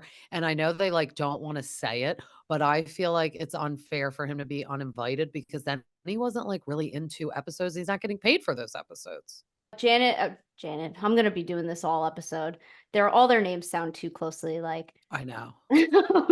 But Jasmine was telling Zach about how stressed out Janet was getting because he did that big bear geotag on his story. I know. That was so funny. He did one yesterday. Did you see it? And the font was like this little. And I was like, what does that say? Marked safe from the Bravo Zoom in fan on it. favorites. Yeah. Yeah. I love the pettiness. I do. I know. And the gays, he's more petty than a girl. I mean, she should know having that friend with the pink boots. He seems petty. Oh my god, my favorite part was when they put under that one friend, it was like crock of shit boots or something like that. Yeah. And they like put that as his like description under his name. Yeah. I know. I know. One thing I noted too about this scene is that I love how Jasmine is very no BS. I feel like she might be the realest person on that cast as it stands right now. She would rather just Janet admit that she doesn't like Zach or Kristen instead of giving this like whole word salad about how like she wishes them well, she doesn't have any bad feelings towards them, yada yada yada. Where are you at with like, were you one of those people who thought that Janet was probably like the most authentic character and she was super fun to watch before seeing just how into the mess she gets? Yeah, I thought she was gonna be good because she is friends with all of them too. And we saw her on Vanderpump like a long, long time ago. She's friends with Sheena. So I'm like, oh, this will be good. This isn't just like stage for the show. Like she's actually friends with them. Mhm. And I didn't think she would be like this. She seems level-headed. So I was actually like surprised that she's like, "Oh, I'm not going to invite him to the baby moon to like start unnecessary like drama." And then using the excuse of being pregnant. I've been pregnant twice. And I'm getting tired of everyone using the I'm pregnant excuse and like Lala and Sheena over there being like, I have a child excuse. It's Oh my like, god, thank okay. you. Thank It's like you. I have kids and I don't say that to my friends that don't have kids. It's like we all matter. I don't it's like it's stupid. It's a cop You're not, out. you are. It's like you don't get excused just because you like popped a kid out. Yeah, Good and for like you. Janet's saying, "Oh, I'm pregnant." It's like, "Well, then maybe don't cause the drama." Like that should affect your pregnancy too, causing the drama. Right. Like, you don't have to incubate show the up. baby. Yeah. Yeah, you don't have to be showing up to these events where you know that these people are going to be there. If you feel as though you are incapable of not getting into some sort of shit with them, maybe excuse Mhm. yourself, you know? Yeah. Yeah. Or just invite him and kind of ignore him on this trip. Yeah, Yeah. there are plenty of people out there that know how to be cordial with other people around them or to just simply ignore them because there's so many people on this trip. Like, you Yeah. have your I choices of people to talk to. I'm also shocked that she's like, it's season 1 and it's like she's forcing Kristen out when it's like, Kristen, Jackson, Brittany are the ones that were on a TV show before all of you people. And this basically got formed because of them. So I don't know why you think you're gonna like boot them out. People started watching for them. Yeah. I was like, oh, I can't wait to see crazy Kristen. Exactly. I feel very I was blue very balled upset with at the the last last. Kristen. The Yeah. last Yeah. Kristen, the last couple episodes really pissed me off. I want to see Kristen. I know. And in the extended scene, I saw that she talked about her miscarriage. That's kind of like unfair. They didn't keep that in. Yeah. Yeah, very blue balled by the lack of Kristen in the Mhm. whole series altogether because she's just been booted from everything. So I feel kind of bad. But hopefully now that everybody's had their babies, maybe this means that we are going to get a little bit more of Kristen. It sounds like when she went on the Vial Files podcast that she will not be taking any shit going Oh, I forward love for it. the next I love season. it. Love it. Get it. That's why we need a damn reunion. I know. I I saw know. like like 2 judgy girls even tagged like Andy and stuff like, please do a reunion. And I'm like, yes, I did too. Not that he sees my comments, but I'm like, please. Someone start a petition. Yeah. That's all right. Cameras probably might have picked back up by now to film season 2. So at this Most point, likely. right? Who even cares Yeah. now? We're filming season 2 right now. I Yeah. care because I'm not going to see season 2 until like January. I I care. know. Somebody Um, ask Jax who the girl is. I Why know. did she See, yell I'm him pregnant? being in the hot seat because Andy hates him, I feel like deep down, it would have been great. Oh my Although God. I will say, if I had to listen to Jack say that he's a work in progress for like the umpteenth time, I'm gonna scream. Yeah, but Andy would have been like, well, I think that's like the 10th time you said it. And then they would have done the montage of all the times he said it. Bring that montage back out from that one reunion. Oh, I love the editing when they do that. Bravo editors are superior, honestly. Yeah. They don't take any shit. Wait, Mm-mm. speaking of which, right? Okay, now that we're kind of, I'm gonna pivot a little bit, right? We're gonna go on our first tangent here. Okay. Alex Baskin came out to say that Sheena's claims about the manipulation that was taking place with the show were highly exaggerated and that that's not how their meeting went when they were talking about the season. I find that to be really hilarious. I do also, Mhm. to an extent, believe that they weren't actually being threatened. Oh, absolutely Yeah, not. me either. I don't either. I think she was using that as an excuse so she could still be Oh, friends yeah. with Ariana. Like, don't be mad at me. I had to do this for the show. But then, like, as a viewer hearing that, it's like, oh, okay, so the show's fake. Thanks. Like, I don't want to Yeah. hear that. Yes, it makes it like you can't have it both ways. It's like Lala being Mhm. pissed off that this part is coming out and this part wasn't filmed, but this part was, so that this is real, but this is like, it's not, no. Mhm. They're straight up using that whole producers made me do it because they're in the hot seat and they didn't anticipate that. So now they're scrambling to come up with a reason why. And it's extra Yeah. ironic too because of the fact that this whole past season they've been preaching, Lala especially has been preaching authenticity, authenticity. So like everything now Mhm. just comes off very inauthentic with just Mhm. telling me that producers made you do everything. I would Yeah. say I would believe it if like something must have been said at that meeting that made her interpret it as a threat. I would also believe that Yeah. maybe. I Um, think she got, like, internally scared, like, "Oh god, I'm, like, spending all this money, this is my livelihood. He's saying the season isn't going well, I gotta do something." But I mhm. don't think he said, like, "Oh, go do this." Agreed. Yeah. And also, not for nothing, maybe if you put on a good enough show, right, you wouldn't have to worry about it ending if Ariana's not there. Yeah. You shouldn't Maybe And, if have you like to tried rely a on little Ariana harder. being there. Mhm. Maybe not water tasting. Let's do something else. Yeah, I, like, used to like Lala, and I don't like her anymore. I've boycotted listening to her podcast. A lot which of I people. used to like listening Her to. podcast. Yeah. I usually listened when she was talking about Vanderpump related things, but I didn't really ever listen for any other reason because why? I was never I also liked that the big of a fan of. stories. I like the stories of her mom because she sounds funny. But then when all this happened, I'm like, no. Yeah, Lala kind of gives like that girl in school who used to be like a really mean and popular girl for literally no Mhm. reason. Yeah. Because she What? has lots of mommy's money. Yeah, I don't like that she's like, I've never gotten to call the shots. So it's like, okay, right there, that one sentence, you're jealous. Excuse me, do we not remember season 5? Mm-hmm. And it's like, I feel like you call the shots all the time because you just yell over people. Has to You literally dictate every left the show. conversation. Refused Mm-hmm. to talk about things on the reunion. Made people Yeah. sign NDAs. Girl, you've been calling the shot. Shut your mouth. Yeah. Mm-hmm. Yeah. And then like threatened Schwartz when he was playing pickleball with Randall. I literally can't with her. Her jealousy, her hypocrisy, just like I'm so done with Lala. Well, I'm and I glad was she didn't like, get you don't like Tom Sandoval. You've never been his friend. You just simply want to film with him so that you don't get fired. But you could do that. But then when you're throwing Ariana under the bus, I don't like that. no. People were actually commenting too about how at the very end of the reunion too, I guess her one accomplishment the entire time was that Tom Sandoval gave her respect or whatever, and it's like, Yeah. whoa, you got the Yeah. respect of the scum of the earth.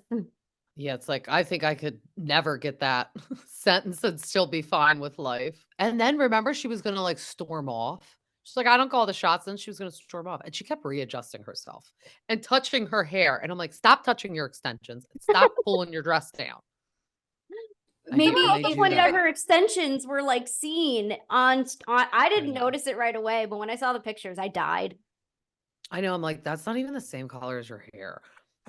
oh, they were terrible extensions. Who's doing her hair? I know. I'm like, okay. It's all she could afford after she bought the house. Oh my God, I know. She does have 2 expensive houses. Way too expensive for what she's making. I know Also, that. find it a little ridiculous that she wanted to take a break from all of this. Acknowledge that the break in filming was going to be so good for her, right? Then why the fuck are you going on 2 teas in a pod and rehashing all of this shit that we've already talked about weeks ago now at this point? We're past it. Mm-hmm.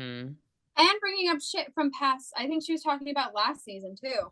Yeah. Which just like why? Just why? To stay in the news, I feel like. She's Right? Go that bake your desperate. baby. Disgusting. Yeah. Go bake your baby. Honestly. I know. All right. I Well, know. so That's all going to be interesting when she has another baby. she'll have a baby now that she can actually film with. So that'll be, yeah. It's probably going to give her a storyline, if anything, because now Oh, for sure. she doesn't have to get permission from another parent now. She could just film this baby all she wants, which I feel bad for Ocean, in the future, because one day that footage is going to come up. She's going to see it and be like, why don't we have anything? And that's not Lala. And Yeah. I will say that might not be Lala's fault, but still, I can't help but feel for what. Yeah. Ocean. She said Randall didn't allow it, which I feel like he was doing it on purpose to be a jerk. But she said she doesn't really care that she's not on TV. So maybe she won't really show the new baby. I don't know. I don't like the way she talks about the new baby. Oh, it's just mine. I don't have to share. Like it feels like I have like alarm bells going off the way she talks about this new kid. It I feels know. it feels very golden child in the making. Like very I can foresee her saying to Ocean like, "Oh, your sister's getting XYZ. I'm not doing it for you because you have a dad. You have another family." Right? Like it's that like I feel like she'll still needs it. You spoil. oh yeah, but I can definitely I don't know, I have red flags. It's just going going to off. be The alarm hard bells because like Ocean will leave the house and that kid won't. And Mhm. I think Ocean will be like, I don't want to leave. And Randall will be like, no, well, you have to come to my house. I don't even know how much he sees the kid, though. To be honest, they do not have like 50-50. But I'm like always like, when she's like, I'm in a custody battle, I'm like, I want to see those papers. What do they say? Always. Make that your fucking storyline. I know she can't though. You can Like do it legal without, like, doing it. purposes. Because like I'm sure the documentation of why I think she's going for like full custody. And I'm sure she's like this, and this why. And it's like, I want to see what it says. I want to know. Yeah. I want to know. Right? I'm going to be your lawyer. I'm going to email Daryl. Send it to Daryl. Yeah, I Yeah. think it's gonna be. Yeah, maybe Randall might even have some NDAs on her from like earlier on in the relationship or something. Oh, probably. Oh, wait, this is random. Lala posted, I saw it last night, like some cute pictures of like the baby, and she's like, all right, took her to Disney World, did this, did that, watched a really good documentary, and the picture of the documentary said like Randall Emmett Films. And I'm like, what? Wait, I'm pulling it up Huh? right now. You guys can keep talking, but I'm gonna look. And I'm like, Ah, what? Yeah, I'm oh, like, wait, this is weird. that would be a little sus. Like it was probably something shit talking him, obviously, but I thought it was weird. It's so weird. Movie She's weird. Pass. It's called Movie Pass. The company created with Emmett Furla Oasis Films, which is him, will focus on studio-driven content and new film production for theatrical release and other distribution channels. That actually didn't sound negative at all now that I'm rereading it. So, like, why would you watch something about that? Kind of weird. It had to be a negative thing for him, though. She ain't watching anything that's positive for him.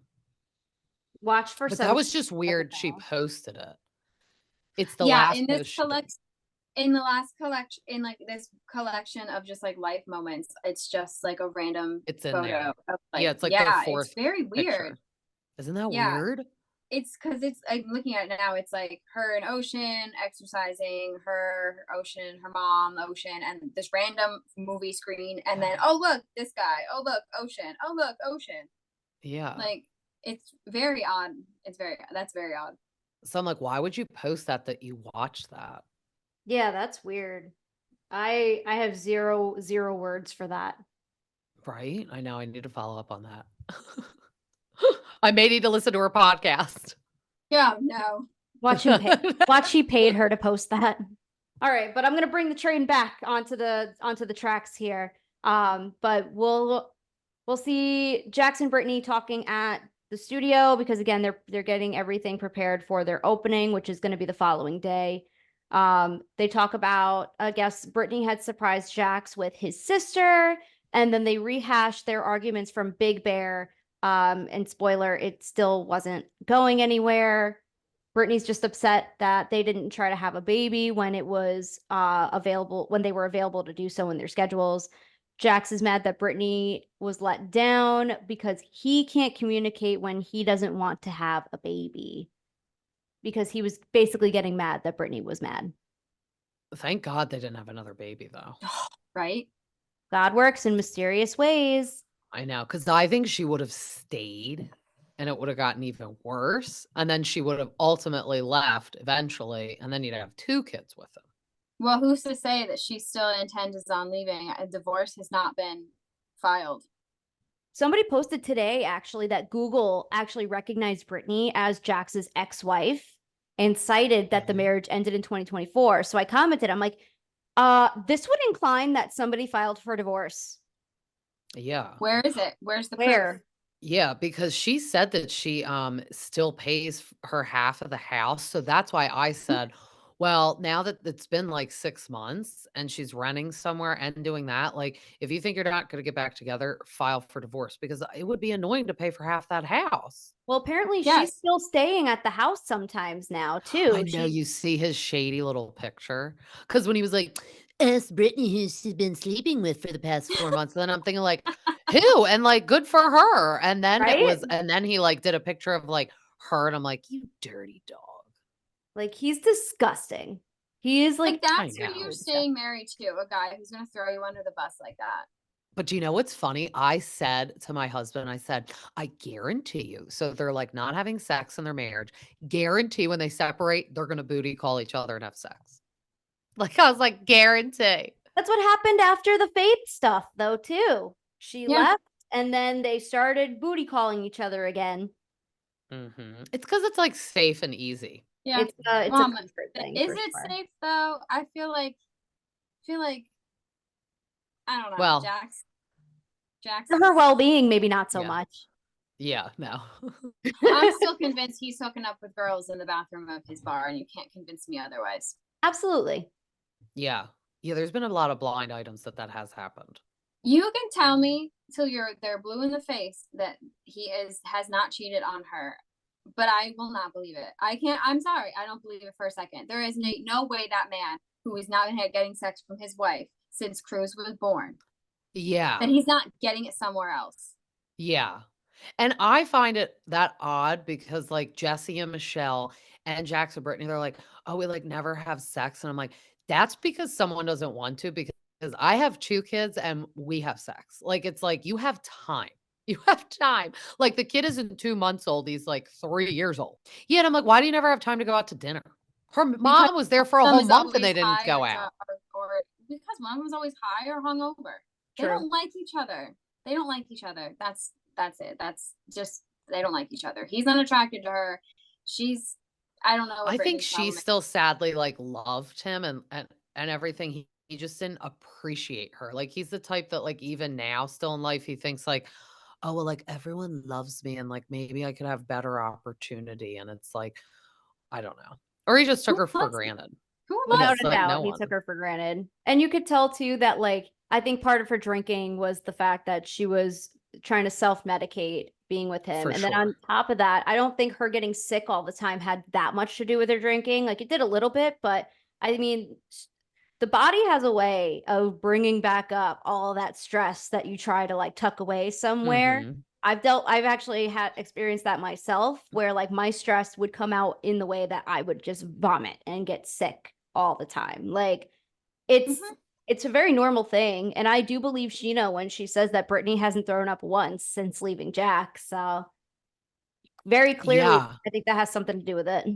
So then we go into Kristen's apartment. Luke and Kristen are planning a trip to leave LA for a little bit. Luke will be gone for a month. Kristen will be gone for a couple of weeks. I think they were talking about going to his farm out in Colorado, if I'm not mistaken, since that's where Luke's primary residence is at this time.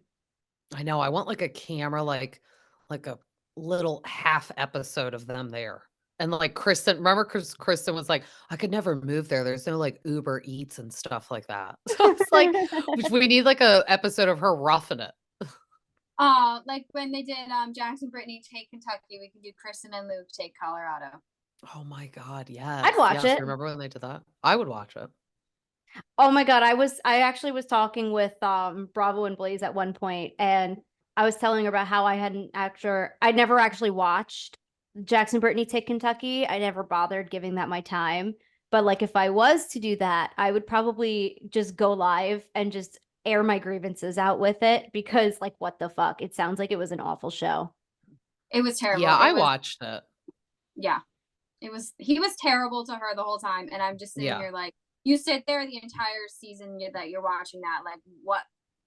Leave him. Yeah. It's That like wasn't a the sign. whole family hated him. He was horrible to her that whole time. I know. I was just like, okay. I guess then the buy-in was when Jax had helped her brother have a baby. Oh, I know. But then he used that as like collateral damage. I was like, that's rude. Yeah. He reminded me of like a Tom Sandoval, like, oh, I'll do this, but then I'm gonna hold it against you. Like, Oh, no. 100%. 100%. Like when he paid for James's proposal. Yeah. Yeah. Or like Sheena felt like she had to stay friends with him because he like Venmoed her money. Kristen and Luke are also talking about how Kristen tends to misspeak when she is mad. She clarifies in a confessional that when she said that Michelle had a boyfriend for a year, she actually meant to say she had a boyfriend a year ago and that she didn't have any issues with it because Jesse's an asshole, pretty much. I'm paraphrasing there, but I think it's so funny. She thinks like that's better to say. Like it's like they're both bad to say. They're both terrible. Yeah. She's like, oops. my bad. But Yeah. that's why she's crazy, She was Kristen. seeing I someone. know. Yeah. It's like I insinuated she was seeing someone. What I actually meant to say was she was seeing someone. Yeah. A year ago. Yeah. Yeah. Imagine it was the same guy that she's with now. I mean, I know. Yeah. Well, she was probably talking about whoever that actor slash producer was. Oh, yeah. Oh, God. Oh, should we tell her, Sarah, about that conspiracy theory? Of That who never it is? got to Yeah. make it onto the because show? it accidentally got cut from our last Valley recap. It never got to see the light of day. It never got to see. So we basically did like a large chunk recap, right, of Vanderpump's like part 3 reunion and the Valley episode that followed. And so we basically we talked for like a solid 3 hours, right? Mm-hmm. And so I went to go edit it later, and they basically got like the first 10 minutes of the Valley recap, and the rest of it was all gone. We had the audio for it. We just never had the video for it. So we basically had to redo our Valley recap all over again. And oh God. in the one that never made the air, and we were a little tipsy when we were talking about it, but it was hilarious. And we were just having a ball over it, like crying, laughing. And I said, my conspiracy theory here, and there's no way that it's true. That's why it's a conspiracy. But what if the celebrity that Michelle was sending sexy pictures to was actually Jax? Oh my God. Now, and you know how they like made it look like that in the trailer? Like, I'm like, I don't think so. Like, Jesse and Jax are like the same type of person, but I think I could deal with Jesse more so than Jax. So I was like, I don't Oh, think yeah. she'd be going even worse to Jax. Right, right. He's definitely, over the last few episodes, I feel like gotten more palatable. Up until this part, which we're actually about to get into now. This was actually a really good segue into this scene. But we have Michelle and Jesse talking in their backyard. They're prepping for Jax's opening. Jesse wants to talk about his situation with Brittany, just about what their marriage is looking like between Jax and Brittany. But then they also talk about the deterioration of their relationship, because Jesse is out here thinking that Michelle is just magically going to be into him again by waking up every morning and saying, oh, well, Jesse is just a great husband and he's a great father. And this is when he lost me again, because I'm like, oh, shit, he's a mega douche if he thinks that like his wife should be getting up and just praising to him every morning as if he's fucking God. I know. And it's like, she's already like repulsed by you. Like, don't you get that? And like, you don't want to like persuade someone to like you. I think he really just didn't want to separate their household because, like, to jump ahead, when you see later them like doing that, like, that's everyone's biggest fear when you have kids, like what Lala goes through. Like, you don't want to do that, but sometimes you have to do that. And their businesses too. It's definitely got to be tough Mhm. to separate a business that you share together and you share clients with together. Like Yeah. that's got to be really tough. So the fact that they're even able to maintain working together for their businesses while no longer being together, I do commend both of them for that. We are at the official opening party for Jax's bar. I made a note of this because I thought it was kind of funny and hilarious and interesting that Jax decides to look at Brittany. They're like, "Yay, we have a bar now. Let's go take a shot." After like I berating her know. for like weeks about her drinking. But then he's like, and don't drink too much because I have to talk later. I'm like, oh my God, shut up. He's the worst. So annoying. Yeah. I love the whole too- time at the party, everyone was like, Brittany did all the work here. I was just about This to should be say called that. Jackson Brittany's, and I'm like, yeah, it really should. Or just make it Oh, Brittany's. he would never let her name be on it though. He's too much of a narcissist to have it be anything other than about him. So he said he doesn't have like any financial like ties and investment in. So I hope he like her name isn't on anything. But I was like, I guess it really can't be. And he said he didn't put any money up. But I was like, yeah, but what about all those decorations and stuff? It would Yeah. just suck if like he gets profit off this bar, because that's definitely how it works. Like they make him appear and they split profit with him. But I'm like, does she get profit too? Because I've seen her in there. And if she like hung all those succulents on that wall, it's like, is she gonna get anything, or is it just all in his name? I mean, I mean, technically they did it while they were married. So in divorce, technically, if it was created in together while you're together, doesn't she technically get 50% of it? Maybe. Yeah, I just hope it's not all in his name though and stuff. Yeah. She could possibly be on the payroll. I don't know how this would necessarily help or harm anybody, but it's possible she could maybe be like some sort of like high ranking position within the bar. Mhm. Yeah. I also love that Schwartzy showed up. Sans the blonde hair. I know. Thank God he ditched that. I like that it We went to a lasted real 0.2 hairdresser. Yeah, it lasted 0.2 seconds. As soon as Vanderpump was wrapped, he was like back to himself. Yeah, Mhm. thank God. Yeah, exactly. Kristen walks in, and Janet and Michelle try to book it as far away from her as humanly possible because they are just not interested in having any sort of conversation with her, which silly compared to what's about to happen. Because Janet and Michelle then talk to Jasmine about seeing Zach after Big Bear during their pottery class.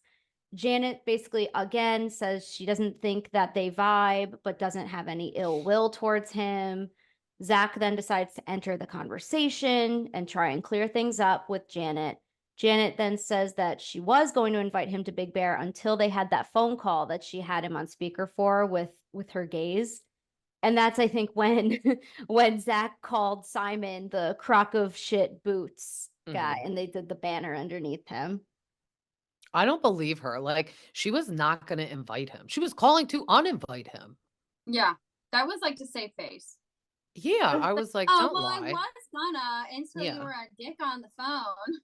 And then she Yeah. also pointed the finger at Jax too for being the messenger about it, which, like, what the fuck did you expect? You know Jax Taylor. You've known him for years. Why would you ever expect him to not relay something?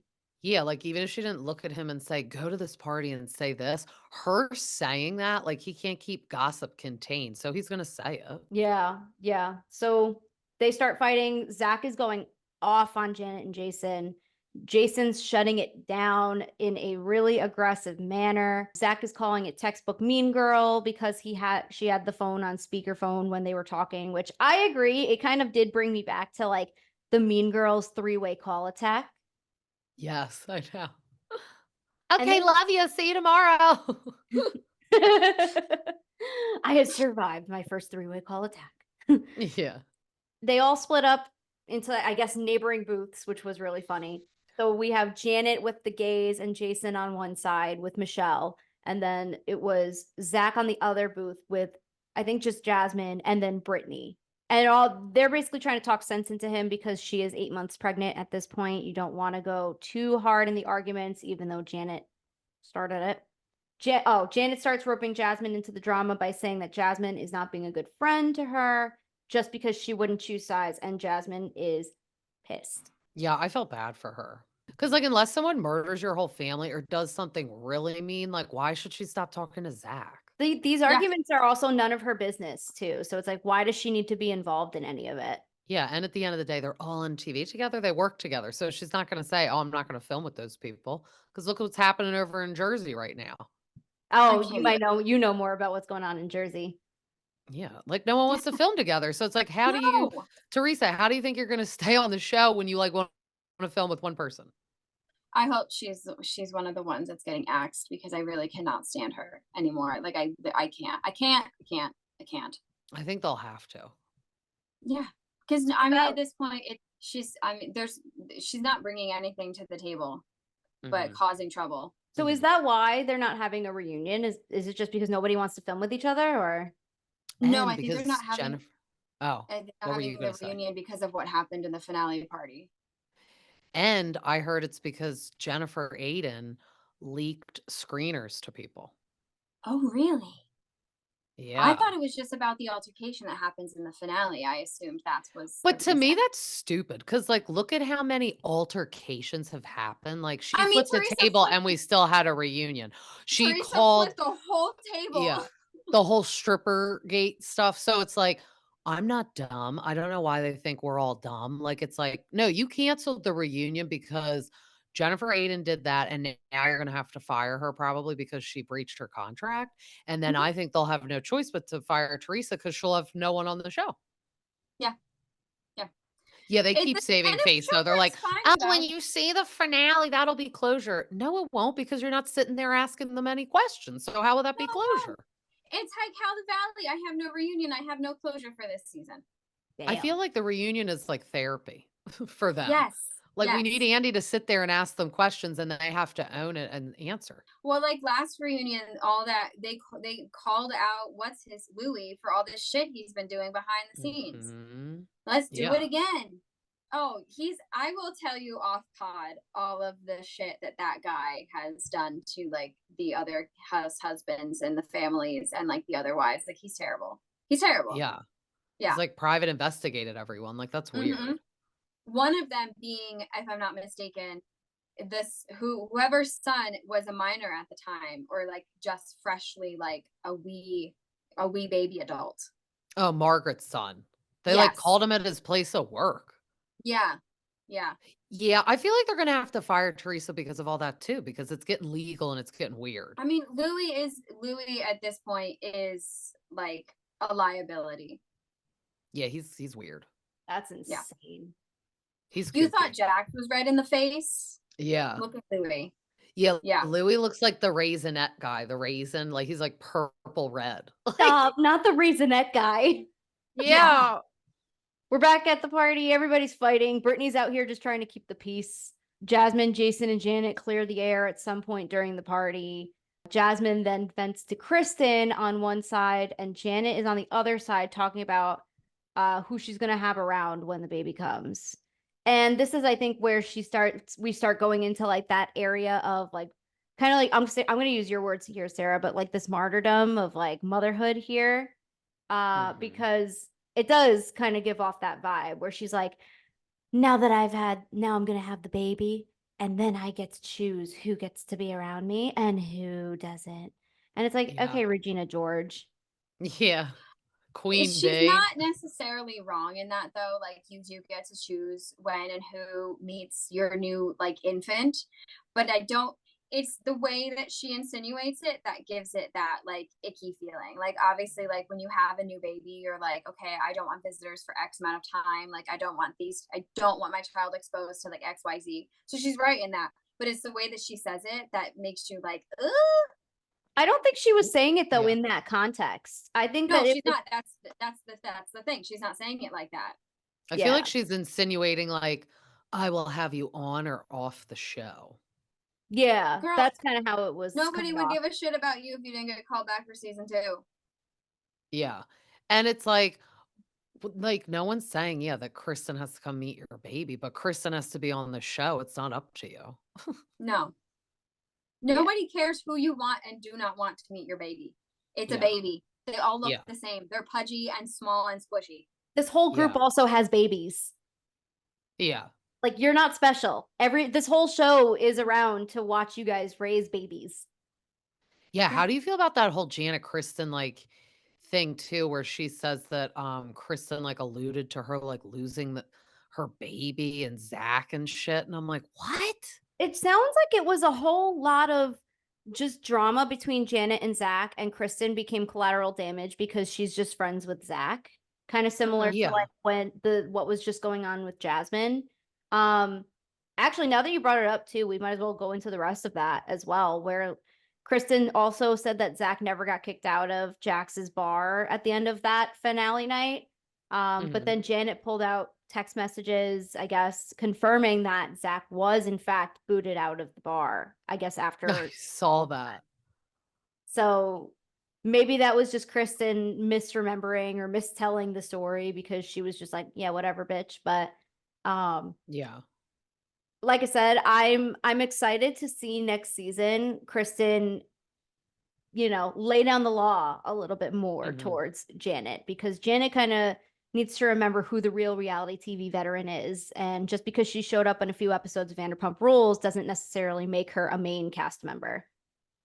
Yeah. And it's like, just because Zach said, I can't wait for you to not be pregnant anymore, he doesn't mean like he wants your baby to die. He just doesn't want you to use the excuse of being pregnant, of having fights. And then I thought that was mean. She tied Kristen into it. Kristen's like, I miscarried my child. Like, why would you even think I would insinuate stuff like that? Like, Janet's like self-absorbed. Like, why would she think Kristen would talk like that?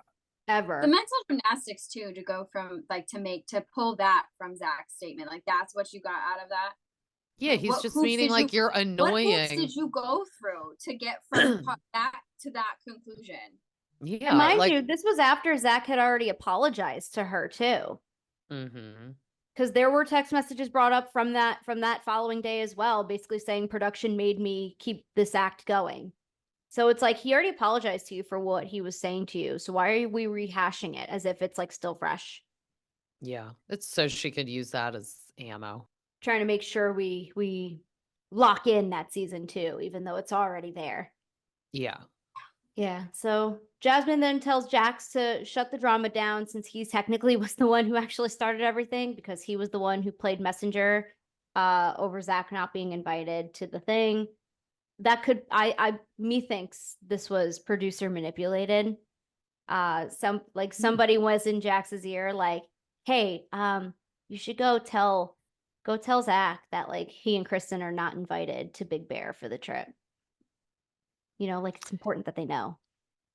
Yeah, and I was surprised the show like wanted them to not be invited because I'm like I said, that gave missed opportunity of them being paid. Yeah. Yeah, that's true. Michelle and Kristen are talking. Kristen says that Janet started every piece of drama with her lies. Nothing was really resolved in that scene. It felt more like just a quick little blip and then she leaves. And then Jax goes up to Janet to enter the fight. And basically is like, I'm just saying I was the messenger. I didn't mean anything by it or whatever. And Janet again, watch your tone, watch how you talk to me. I'm pregnant. I know, it's like, dear God. Like, huh, I'm pregnant. I'm pregnant. I'm pregnant. It's like, we know. Maybe stay the hell home then. Don't sign up to do a show. Yeah, or Yeah. don't be on the show because when she Don't be on accepted a to be on the reality show, she was pregnant. especially if you are a VPR veteran, you know how this shit goes. Like if you've been on that show enough times where you're I like know. adjacent, you can know what you're signing up for. It's Bravo, and it's Yeah. like Vanderpump. Let's be honest. It's not the Hallmark Channel. No, like you know what you're getting into. If you're that fragile while pregnant, don't fucking do it. Yeah. And no one's being that crazy that it's like, oh, I actually feel like my health is in danger with you people. Do you know what I Right. mean?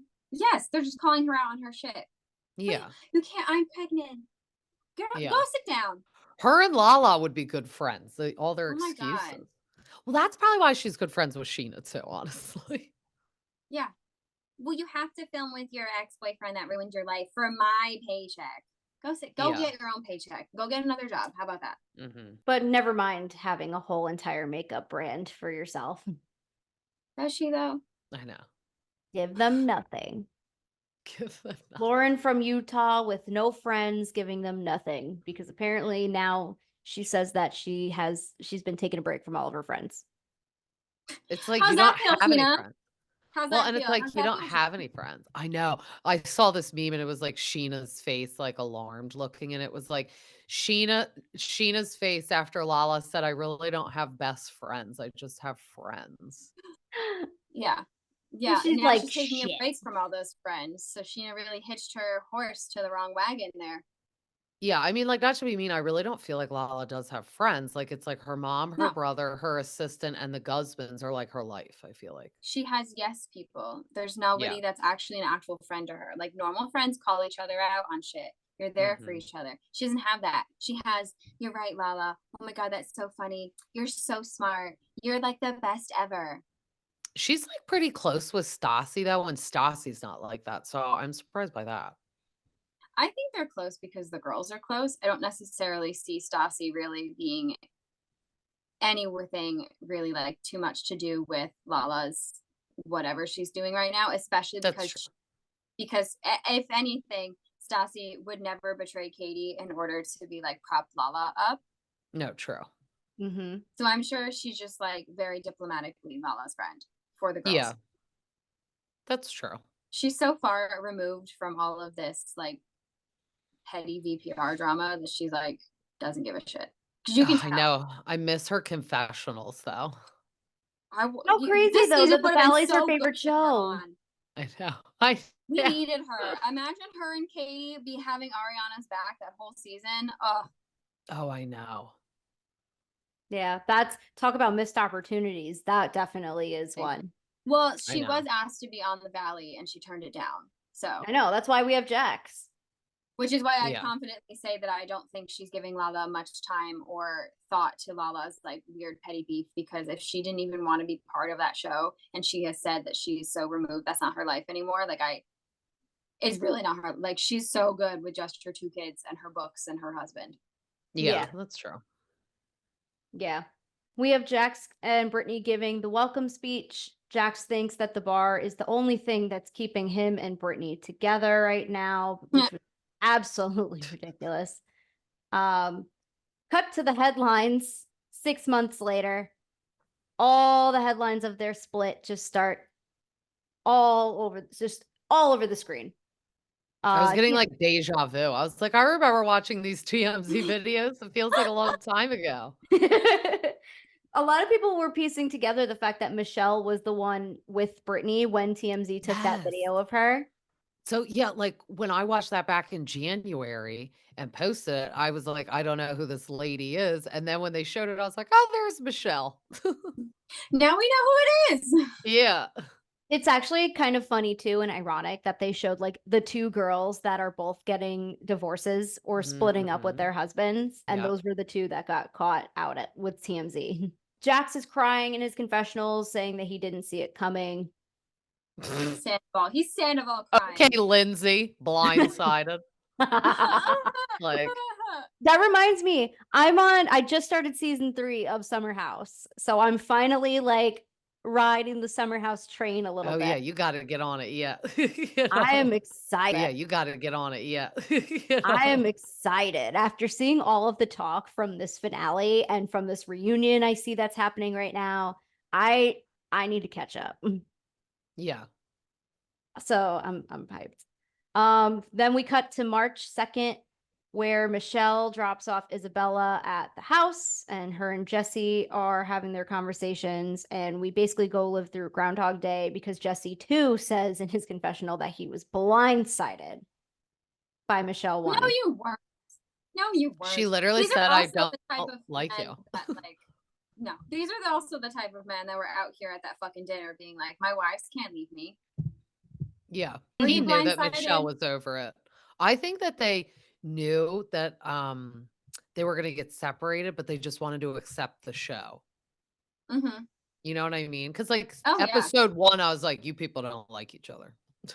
Well, I was No. gonna say episode 1, I think, was when they were talking about their like the possibility of splitting and divorcing. Yeah. So it's like they were over. It was just a matter of like playing it up for the cameras, and Michelle couldn't even do that for like the whole season. Yeah, because she's probably like, all right, I'm already like living with you. Let's just give it a couple months. And then it's like, whatever. I don't get how they were able to get. Or actually, I guess I should ask this first. Do we know if they're like officially divorced, or are they still technically separated?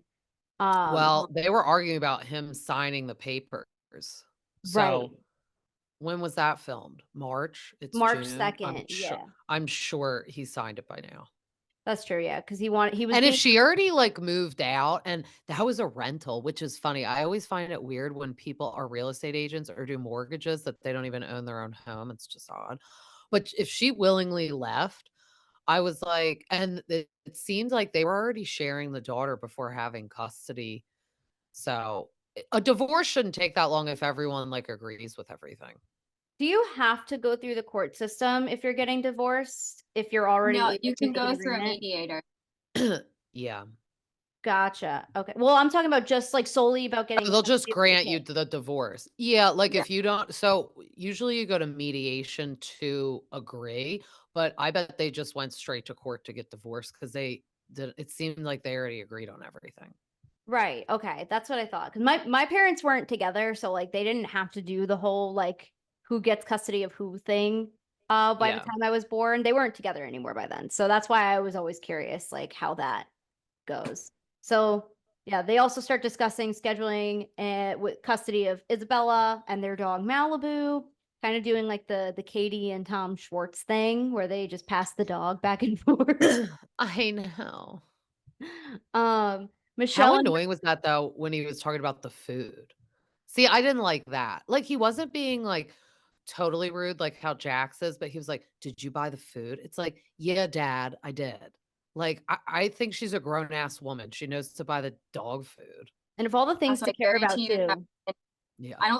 she's probably the one that was buying the groceries, making dinner. Like, the wife has everything handled. Like, let's be real, right? Yeah. Yeah, Michelle talks about in her confessionals, she just wants to be divorced, move on with her life. She doesn't have any regrets about it. They split everything with their businesses. They hired a mediator to assist with filing. Jesse was being really difficult. He didn't want to sign off on any papers until he retains an attorney. So he wants to really go like buy the book about it. And like what we were just talking about, he was just being a pain in the ass. And Michelle was just simply not having it and putting her foot down. I I know did that's the other Google thing too. You don't have actual to thing. retain a lawyer if like No. it's kind of just like, all right, we agree on Contract. everything. We just need Mhm. to like, why would you want to retain a lawyer? That costs money. Aren't divorces already like very expensive, like without an attorney? Yeah, I don't know how much it actually costs. Like you pay the court fees and clerk fees and I don't know. And now Jesse is crying in his confessionals, talking about how this is going to affect Isabella, which I guess I understand. But coming from two parents who basically split before I was ever even forming memories, I can say this is the best possible outcome for Isabella because she's still young. I was probably about Isabella's age when my parents split up. And it's better to be separated and happy than to be married and miserable and then have those memories rub off on the kid. This is the best case scenario for the both of them. Yeah, I agree. Yeah, my brother was much younger than I was when our parents divorced. He has a lot less memories of it than I do. But yeah, sometimes a broken home is like 10 times better than like a not broken home. Michelle says that being the initiator of the divorce is hard because she will have to explain to Isabella that she left her dad. It is up to them at the end of the day how they want to talk about that with Isabella. Luckily, they have plenty of time before they actually go down that route. Yeah. With this being Isabella's new normal, I don't think there will be really any questions about it. Not until she's probably like almost an adult age. Yeah, I Mm. wonder if right now she asks like the simple questions like why aren't we going home? Where's daddy? Like Mm-hmm. that would be hard. I don't know what you say. Just like I don't know. When they're Yeah. that little. Yeah. Yeah, that's true. It's tough, right? Especially because Isabella at that time was like what? She's 3? 3, 4? Mhm. She just turned 4? And I have a 3-year-old, so that's why I'm trying to think about like their mental capacity. Like my grandmother just passed away, so I had to explain to my 6 and 3-year-old. My 6-year-old understands, but my 3-year-old doesn't at all. Mm-hmm. Because their brains just doesn't Yeah, they won't she won't understand till she's, like, not here, you know what I mean? Yeah, yeah, exactly. It looks like I mean, obviously a year has passed now. We're in June. So there has definitely been a lot of time that's passed since everything really started. It seems as though they have a good thing going now. I mean, the two of them, they each have their own new partners now. They were able to get together all together for Isabella's birthday that recently happened. So it sounds like they were able to kind of figure things out as they go. That's just the new normal now. So not terrible. As long as they can maintain a good relationship for Isabella, I think that's probably the most important thing. Yeah. Yeah. As long as you're co-parenting nicely, it doesn't really matter. Exactly. Yeah. And then we have 2 new cast members for season 2. Yeah, let's get them on. We then cut to Janet's house. Michelle and Nia are already there. We're waiting on Brittany to join them. Janet has already had the baby, so she was wearing her little breast milk pads in her bra. And while the girls are all kind of kikiing over talking about everybody's divorces and separations happening, Jason is going to Jax's bar to go see Jax. And this conversation took place 1 week after Jax talked to TMZ, I guess basically saying that he and Brittany are working things out. Jason says that Janet wants baby number 2, and Jax just finds that whole idea to be so inconceivable because look at his own life. Yeah. Did you notice too when they sat down, Jax was like, "Oh, let me just grab a drink," and he got a soda for himself and didn't ask Jason if he wanted something. No, I did not clock that, but how rude. I know. My husband actually pointed it out. He's like, "Look at that, it's so rude." Like, he didn't even ask him if he wants something. I was like, "Typical Jax." Oh I feel yeah. like it's a reflex for me to ask somebody if they want something to drink. Like usually when Sarah walks into my house, like the first thing I'll ask her Yeah. is like, "Would you like a beverage?" Like, My shoes Yeah. aren't even off yet, and this woman is like, "Do you want wine?" Yeah. That's a good friend. I'm like patting the dog's head, like, "Hi, Roxy." right? Roxy's too busy trying to hand you a shoe. Yeah. Just Taylor's in the kitchen. I'm making dinner and wine. Do you want some? And then we cut to Brittany arriving at Janet's house to join the girlies. Brittany says that things have gotten worse as the cameras have stopped rolling. Yeah, because now Jax doesn't have to wear his mask in front of a camera anymore, and he could just treat Brittany however he feels. Brittany had moved into an Airbnb 6 weeks prior because Jax wouldn't leave the house. And I wrote in my notes here, sounds familiar. Like Mhm. Jax was just basically expecting Brittany to stay in the house and they raised Cruz, and that eventually Brittany was just gonna get over the fact that he was just never gonna change or something. Well, it tracks with him at that guy's dinners being very basically insinuating that she's not allowed to divorce him. So He's like, "No, I'm gonna be buried in my backyard." It's like, "Yeah, maybe next week. Maybe she'll kill you and bury you back there." Nobody would blame her. We then cut to Jax saying he's been a miserable mess, crying. He needs to go to therapy or get on antidepressants because Brittany moving back in would cause more fights. Again, we're just saying shit that are buzzwords that people are wanting to hear because I'm sure it's because he thought ahead to think like, oh well, Brittany's gonna watch this and she's gonna Mhm. see that I said that I needed therapy, exactly what she was been asking me to do for like 10 years. Go back to the Reiki person. Oh Like, my that didn't work back god. then. That didn't work back then. He was, like, half hitting on her, and it's like, I'm sorry, you being on antidepressants isn't gonna fix you being a narcissist. That's what I've said. I was like, Like, I was like, antidepressants are not gonna you're help not you. depressed. Like, why are you depressed? You're back on I'm a tangent for a minute. You're back on reality TV. You have a beautiful home. You have a lovely wife. You have a Mhm, beautiful son. I don't understand. Why are you depressed? You have a bar that you actually didn't even put any money into that you're gonna make straight profit from. He said he mhm. does cameos, which I don't know who's buying cameos from him.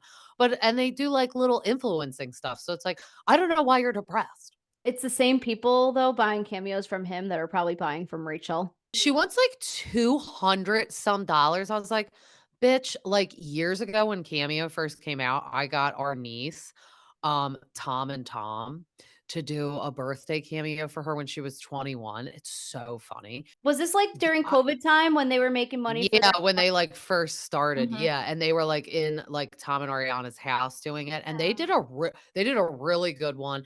You, like, write notes to them, like, talking about, like, her like, where she goes to school, and I was like, her personality and stuff, and it was, like, really funny, and they were cheaper, the 2 of them, than what Raquel wants. So I was like, "Where are you getting this price from?" Funny how for $200 she'll go back to being Raquel from Vanderpump Rules, even though she Do you wants Yeah. see she still 0 to has do her with it. fucking lightning bolt necklace on? Yeah, Yes. I commented on it because she tried selling it on Oh, eBay last year or wherever, Yeah. and I was like, "I guess nobody eBay, wanted it." like no one wants it, like, you're weird.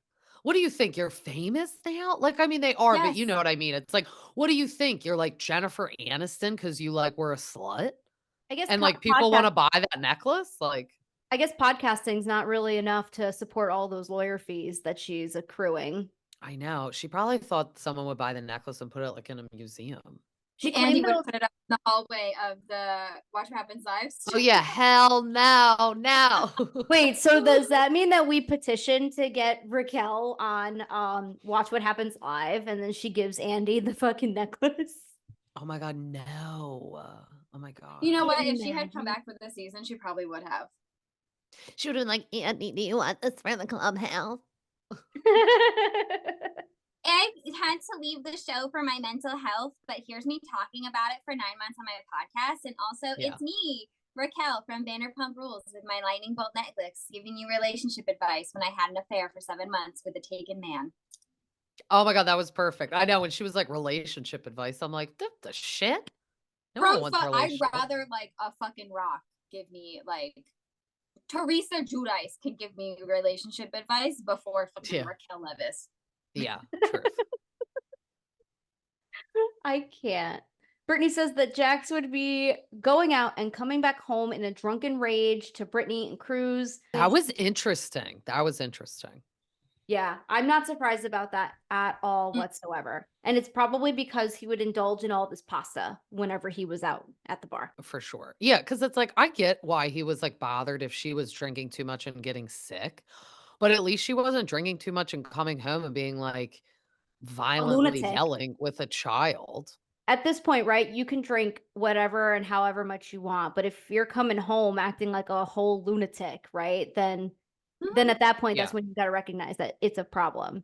Mister, I Well, drank 2 bottles of tequila. You don't see me acting all crazy. Yeah, it's Well, like you are crazy. No, but he's a narcissist, and narcissists are very much rules for me, but not rules for thee, but not for me. So like Brittany can't do XYZ, but he can do it and it's fine. Do as I say, not as I do.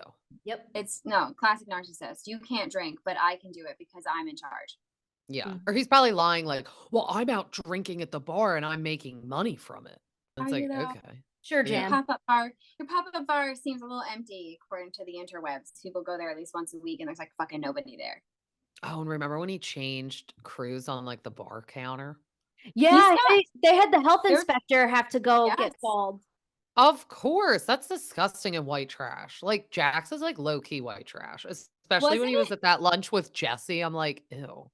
Wasn't it Janet that posted the story of them changing Cruz on the table? It was Jasmine. Jasmine, okay. It was? It was Jasmine. I didn't know who posted it, but I was like, ew. I thought it was like a random person. It could have been though. I'm sure that many people watched that happen. Yeah. Yeah, it's like, ew. Disgusting. Yeah.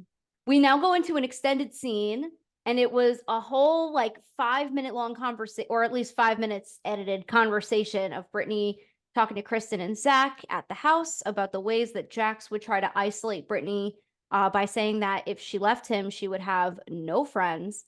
And they do also dive into like other things like Zach having a new relationship. And then they go into Kristen's pregnancy and her miscarriage. And that's kind of when it kind of dawned on me like, oh shit, so that must have happened after filming had already wrapped. Which is really sad. But I am really glad that they decided to show that and give Kristen the spotlight on just talking about that experience. I know. I wish they left it in like the regular aired episode though, because a lot of people don't watch Peacock. So like you're not gonna see that unless you're watching Peacock. Yeah, that's true. They should have kept that part in the main edit. They had already extended the episode when it was airing live. They might as well have thrown in that extra 5 minutes. I know. It's like no one's gonna be mad. Right. And I was crazy too, because like when it was airing on like TV and stuff, like I remember looking at the clock at 10 and I was like, oh shit, we're still going. Oh my God. I was like, oh, no. It's extra long. Yay. Jax and Brittany are now talking at the house. She's packing a suitcase because apparently in 6 weeks you haven't packed up all of your shit. Remember those pictures of her bringing all her stuff in like that Lil Wayne t-shirt? It was like all clothes. They like captured her like moving out. They didn't show it on this. This was like a little more polished. Like her, it was like no makeup, messy hair, like pajamas, basically, like moving out. Oh, yeah. Yes, I do remember that. I thought it was funny how Jax was walking in the house and he just expected Brittany to come down the stairs just to talk to him. Like, are you coming down? And she's like, nope. No, fuck you. Yeah. Nope, you were a dick. You can come upstairs and talk to me. Oh, Jesus Christ. Jax says he makes the doctor's appointment the day before the cameras come back up, and Brittany is not having it. I love that she called him out on this because, and I love how his explanation was that, no, it was just, that was the time to do it. What do you mean that was Mhm. the time to do it? Any time before this would have been the time to do it. How about before she moved out was the time to do it? And then how about though they're like, "Okay, so did you end up going?" He's like, "No, it was like far. It was in Malibu." I'm like, "My God." You couldn't find someone closer to you? Mm-mm. Yeah, I'm like, LA doesn't have any therapists. Okay. It was a conspiracy theory floating around the subreddits, the interwebs, that it wasn't actually therapy, it was rehab, and that's why he didn't go, because he decided that he didn't want that, which is not uncommon with addicts to agree to rehab and then not go. Oh. I don't know if I believe Interesting. that though, Or do you because think it was anger management classes? ooh, imagine. But I feel like in order Mhm. to do either one of those types of programs, he has to understand that he needs the program first, right? Like, why would Yeah. he Well, make it? that's why he didn't go. He agreed to it for the sake of the show and his marriage, but then when it comes down to it, he doesn't think he has a problem, so he's not going to go. Whatever Yeah. happened to the show providing these types of services too? We used to get them for the whole first 3 seasons of people going to therapy and shit. They're It's just, like, "We've wasted enough money on you with yeah. therapy and Reiki and BS." He's been in therapy, I swear to God, every fucking season since like season 2. Jax, we've had an episode of him talking to that blonde therapist. I know, and he's always like, "I have a mental problem." And I'm like, "No, you don't. You're just a You're just, jerk." you have That's not a narcissistic mental personality. problem. That's what you have. Lay your Yeah. head down on some concrete, just take a giant rock and just over your head. That's gonna fix it. That was intense, guys. I'm sorry, but I don't care. Brittany asks Jax if he wants her back. Jax pulls the "you left me" card as if he wasn't completely pushing her away that entire time that he has been together. And then I wrote a note saying he is very dense. Isn't it nice being separated? And I'm like, "This isn't a vacation." He Do you know what totally leads? painted it as if he was. Yeah. There's only 2 outcomes to separation, Jax. It is divorce or reconciliation. Yeah, I mean, it's like I think he's shocked, honestly, that she even separated from him and left. So, Oh, like, if I was absolutely. him, I'd be behaving if I wanna stay married. I Because it's don't think like, he really she wants to already stay did married the though. hardest part, she left. Now all she'll have to do is sign a piece of paper. Like, it's Mhm. like she took 80% of the step already. So it's like, don't push her. Yeah. Oh, I don't think he really wants to stay married. I think I said this with either with Rob or with you when we were with Rob, but like I think he got married because that was what he was supposed to do. And that's like the next step in life is like marriage, kids. And so that's what he thought he had to do. But in reality, he's like doesn't want that at all. It's kind of like how Yeah. they're all in monogamous relationships, but like none of them want to be monogamous. Yeah. I'd like to know what his parents' relationship was like. Like, maybe they fought, but they were together. Do you know what I mean? Mm-hmm. Which is like how I think like he thought. Like, oh, okay, I'm not like the happiest I could be, and like we fight a lot, but like we're gonna stay married. Because that's what you do. Yeah. Yeah. Jax denies telling Brittany that she didn't have any friends in LA. Brittany says that he will send her a bunch of text messages after the cameras are gone, which was classic narcissist move and gaslighter move. How are you going to That tell whole somebody? scene was so gaslighty. I Yeah, wanna see those text messages. Like, Carl also claims on Summer House that Lindsay sends him, like, mean rage texts. I'm like, "Well, everyone's broken up. Let's get these rage texts on screen. I need to see them." We yeah. used to get to keep Katie's rage texts. I want Jax Taylor rage texts. Yeah, yeah, Why is I'd love to that? see. And what an idiot, like, it's one thing to have a verbal fight, like, because you could always say, like, "Oh, I didn't say that," or, like, people forget, but it's like, why are you texting your wife mean shit so she could show people? Well, also the thing too is that she can screenshot and save that and use it in the divorce in her favor, and in the Mhm. custody in her favor. For sure, and they'll applaud her for leaving. They'll more, like, side with her because they'll Oh be Mhm. yeah. like, "You were gonna keep the kid in that toxic situation. She left." Hmm. No, yeah, it'd be to her benefit to document everything that You he is think she'll saying. play dirty like that for the divorce, though? She wouldn't. I think He would play dirty. I don't think she would, but he would. But it would be smart of her to. It's smart to, even if you don't use it, to at least have it. Yeah. No one says you have to pull that trigger, but at least have that in your arsenal in case he tries to do something. Because I don't Because he'll disregard that. weaponize the drinking against Oh, her with the 100%. divorce, and then 100%. maybe she'll get mad and use those texts. I could see that. Exactly. I think that's why he was also partly using that as like an argument on the show where he would be like, "Oh, do you want to have another baby? Then stop drinking." Mhm. Like It's like, okay, that you stop drinking too. exactly. Yeah, this whole conversation, I was getting very riled up watching this entire conversation. Like, I'm out here yelling at the TV because I'm just like, oh my God, this fucking guy. I know. can't. Especially You're at this literally part right watching here. gaslighting in real time. Like, you've I never know. seen a clearer example of gaslighting in my life. Mhm. Like, I didn't say that. She's like, it's fucking right here. I didn't say that. Yeah. And I it's was like, That put didn't that dirty happen. suitcase on the bed sheets. Get diseases and germs on there. and whoever you bring into that bed too. Yeah. Jax denies telling TMZ that he said Brittany moved back into the house. And Brittany has receipts of that very video of Jax. I love that she played that. I love her for that. Oh, yeah.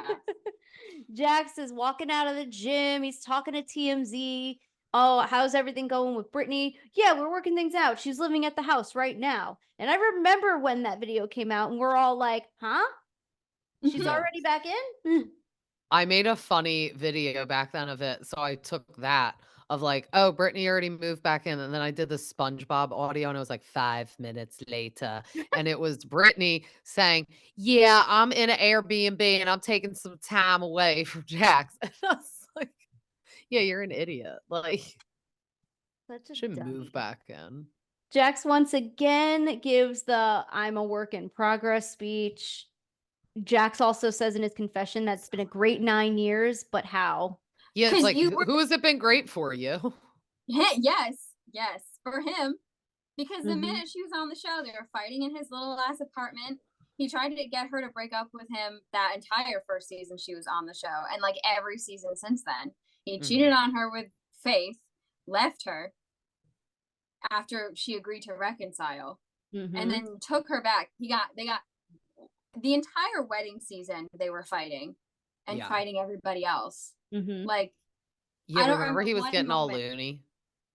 Yes, yeah, because he didn't want to get married. He was doing it because he thought he had to. Yeah. I think he got married because he wanted to make that entire season about himself, doing the whole like, 100%. it's my wedding God, thing every yes. 5 minutes. Yeah. Well, then he And I gets to be also feel like he did want a child, and I feel like he was like, well, I have to get married. He don't need to have any more babies.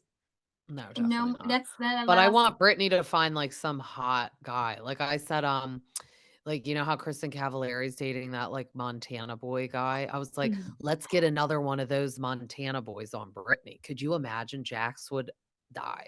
Like I just need like a smoking hot guy to be with Brittany. That's like rich and like like I don't know. Because he thinks he's the greatest thing that she's ever going to have. And Well, so their fantasy play was he dressed up as a basketball player on stilts, and I was like, calling all NBA players, get over to Brittany's Airbnb. Somebody take her on a date to a really Yeah. fancy restaurant. Just not Tristan Thompson. Definitely not Tristan Thompson. Yeah. Fuck Anyone but that him. guy. Yeah. Oh my God. Hate him. Hate him so much with every fiber of my being. I was a He's big evil. Kardashians girly, and Chloe was my favorite for the longest time know. until Tristan Thompson. We're finally at the last confessionals. Brittany says that if it wasn't for Jax, she wouldn't have Cruz.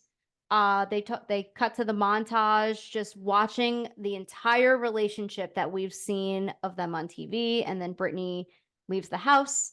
And then they make Jax do this cliche scene where he tries to like go walk out of the house after Brittany, but she had already pulled out of the driveway. And that's How does she drive? She doesn't have a license. Wait, what?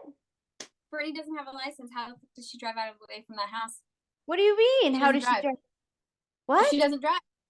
Brittany doesn't drive. She said it on the season. She doesn't like driving in LA. That was that. My point being that last scene was so manufactured because she's getting in the car to drive away, when she has said repeatedly that she doesn't have a license and she doesn't like to drive. I think it's because she got a DUI Oh or yeah, absolutely. something. But So it she just made probably it had a seem. license suspension Mhm. and now she got it back. Because you could either get like the blow and go in your car, like Shannon we Mhm. see that's gonna have on OC, Yep. or you could just have your license suspended. So maybe she's like, I'll just get my license suspended. I don't want people to know that I have that in my car. Well, recently, I'm pretty sure recently she said that she didn't even get it renewed. So she doesn't have it, period. She's gonna have to get that renewed.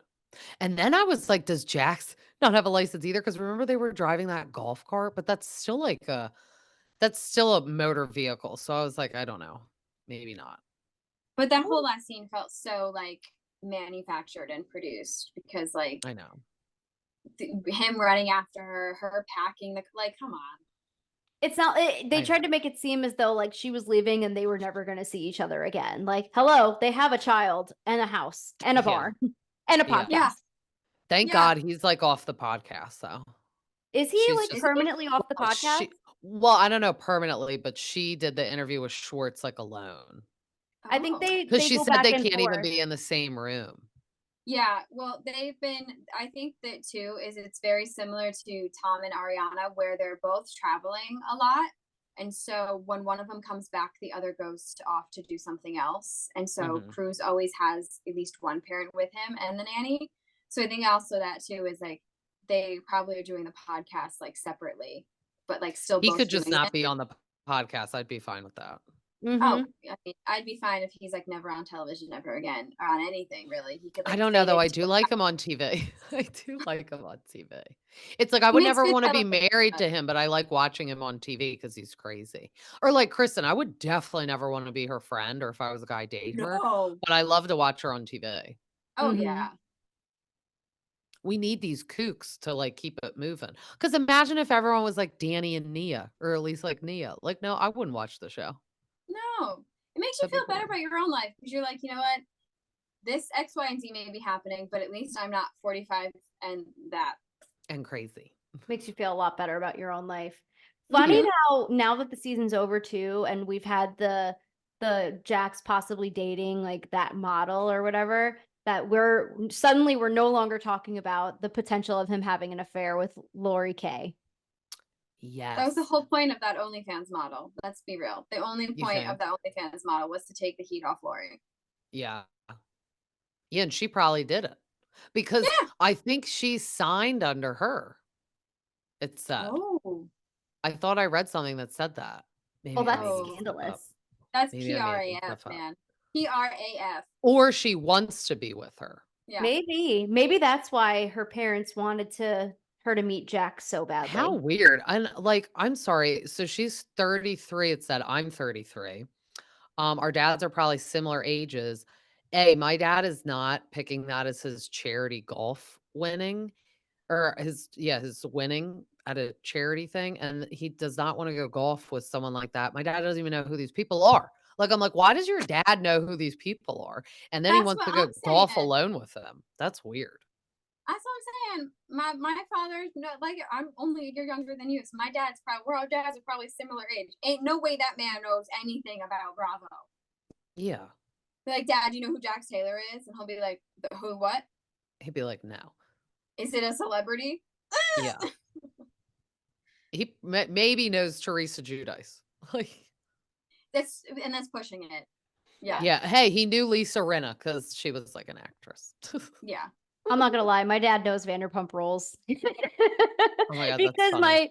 my stepmom, I guess, would watch it, and they've been watching Vanderpump Rules longer than I was watching Vanderpump Rules. Like, That is so That's funny. so funny. he I love likes that. Lisa Vanderpump too, so I think that was like a selling point for him. Yeah. I mean, that's what put a lot of us OGs in was the fact that it was about Lisa Vanderpump's restaurants. Because that's what Yeah. stuck me. Granted, I was like 20 minutes into the first episode before I realized that I was watching not The Housewives. But it keeps you because you're like, oh, it's like more about Lisa. And at the time, Lisa was like the best part of The Housewives. I do have Yes. some tea on that too that I won't tell you on pod. I will tell you guys off pod, but Oh. Okay. it's juicy. Ooh. So with that, we finally have reached the end of the episode. We are done officially with season 1 of The Valley. I know that our podcast specifically, we kind of half-assed this season a little bit because we went from like recapping it to not recapping it to recapping it again and picked up not where we left off, but picked up towards the end. Mhm. But I think that it's safe to say, right, now that we have that staggering break between Vanderpump and The Valley, it sounds like we'll be able to kind of handle doing both going forward for the next seasons. Mhm. Obviously jury's still out on Vanderpump Rules coming back at all. I'm hopeful that they don't come back, or if they do it without Ariana. So we'll see how that goes. But I'm so glad that we had you back to talk about the finale because Yeah. this felt like a really nice full circle moment. I Mhm. know, it was so fun to come back. This is a great place to cut it. But until next time, thank you for joining us again. Yeah. This is a really great recap. I'm excited for everybody to hear it. I know, And thank you for having me. oh, and before we forget, obviously plug away. Make sure everybody knows where to find you and Oh, follow Bravo you. T with a stay-at-home mom. I'm on Instagram, Spotify, Apple Podcasts. Um, I am on YouTube. I need to work better getting like the video stuff. I feel it uploads it to YouTube and it's just like my icon. I'm like, that's lame. So I need to get on that. And then I am on iHeart and I'm on TikTok. I love Yay. Well, everybody go follow Bravo T with a stay-at-home mom. She has a great podcast. She has a great account too. She's really fun to follow. I love when Oh, she so constantly fun. posts.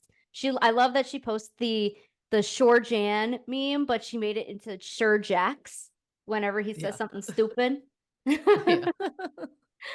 But we will talk again soon. Thank you so much and chat with you later.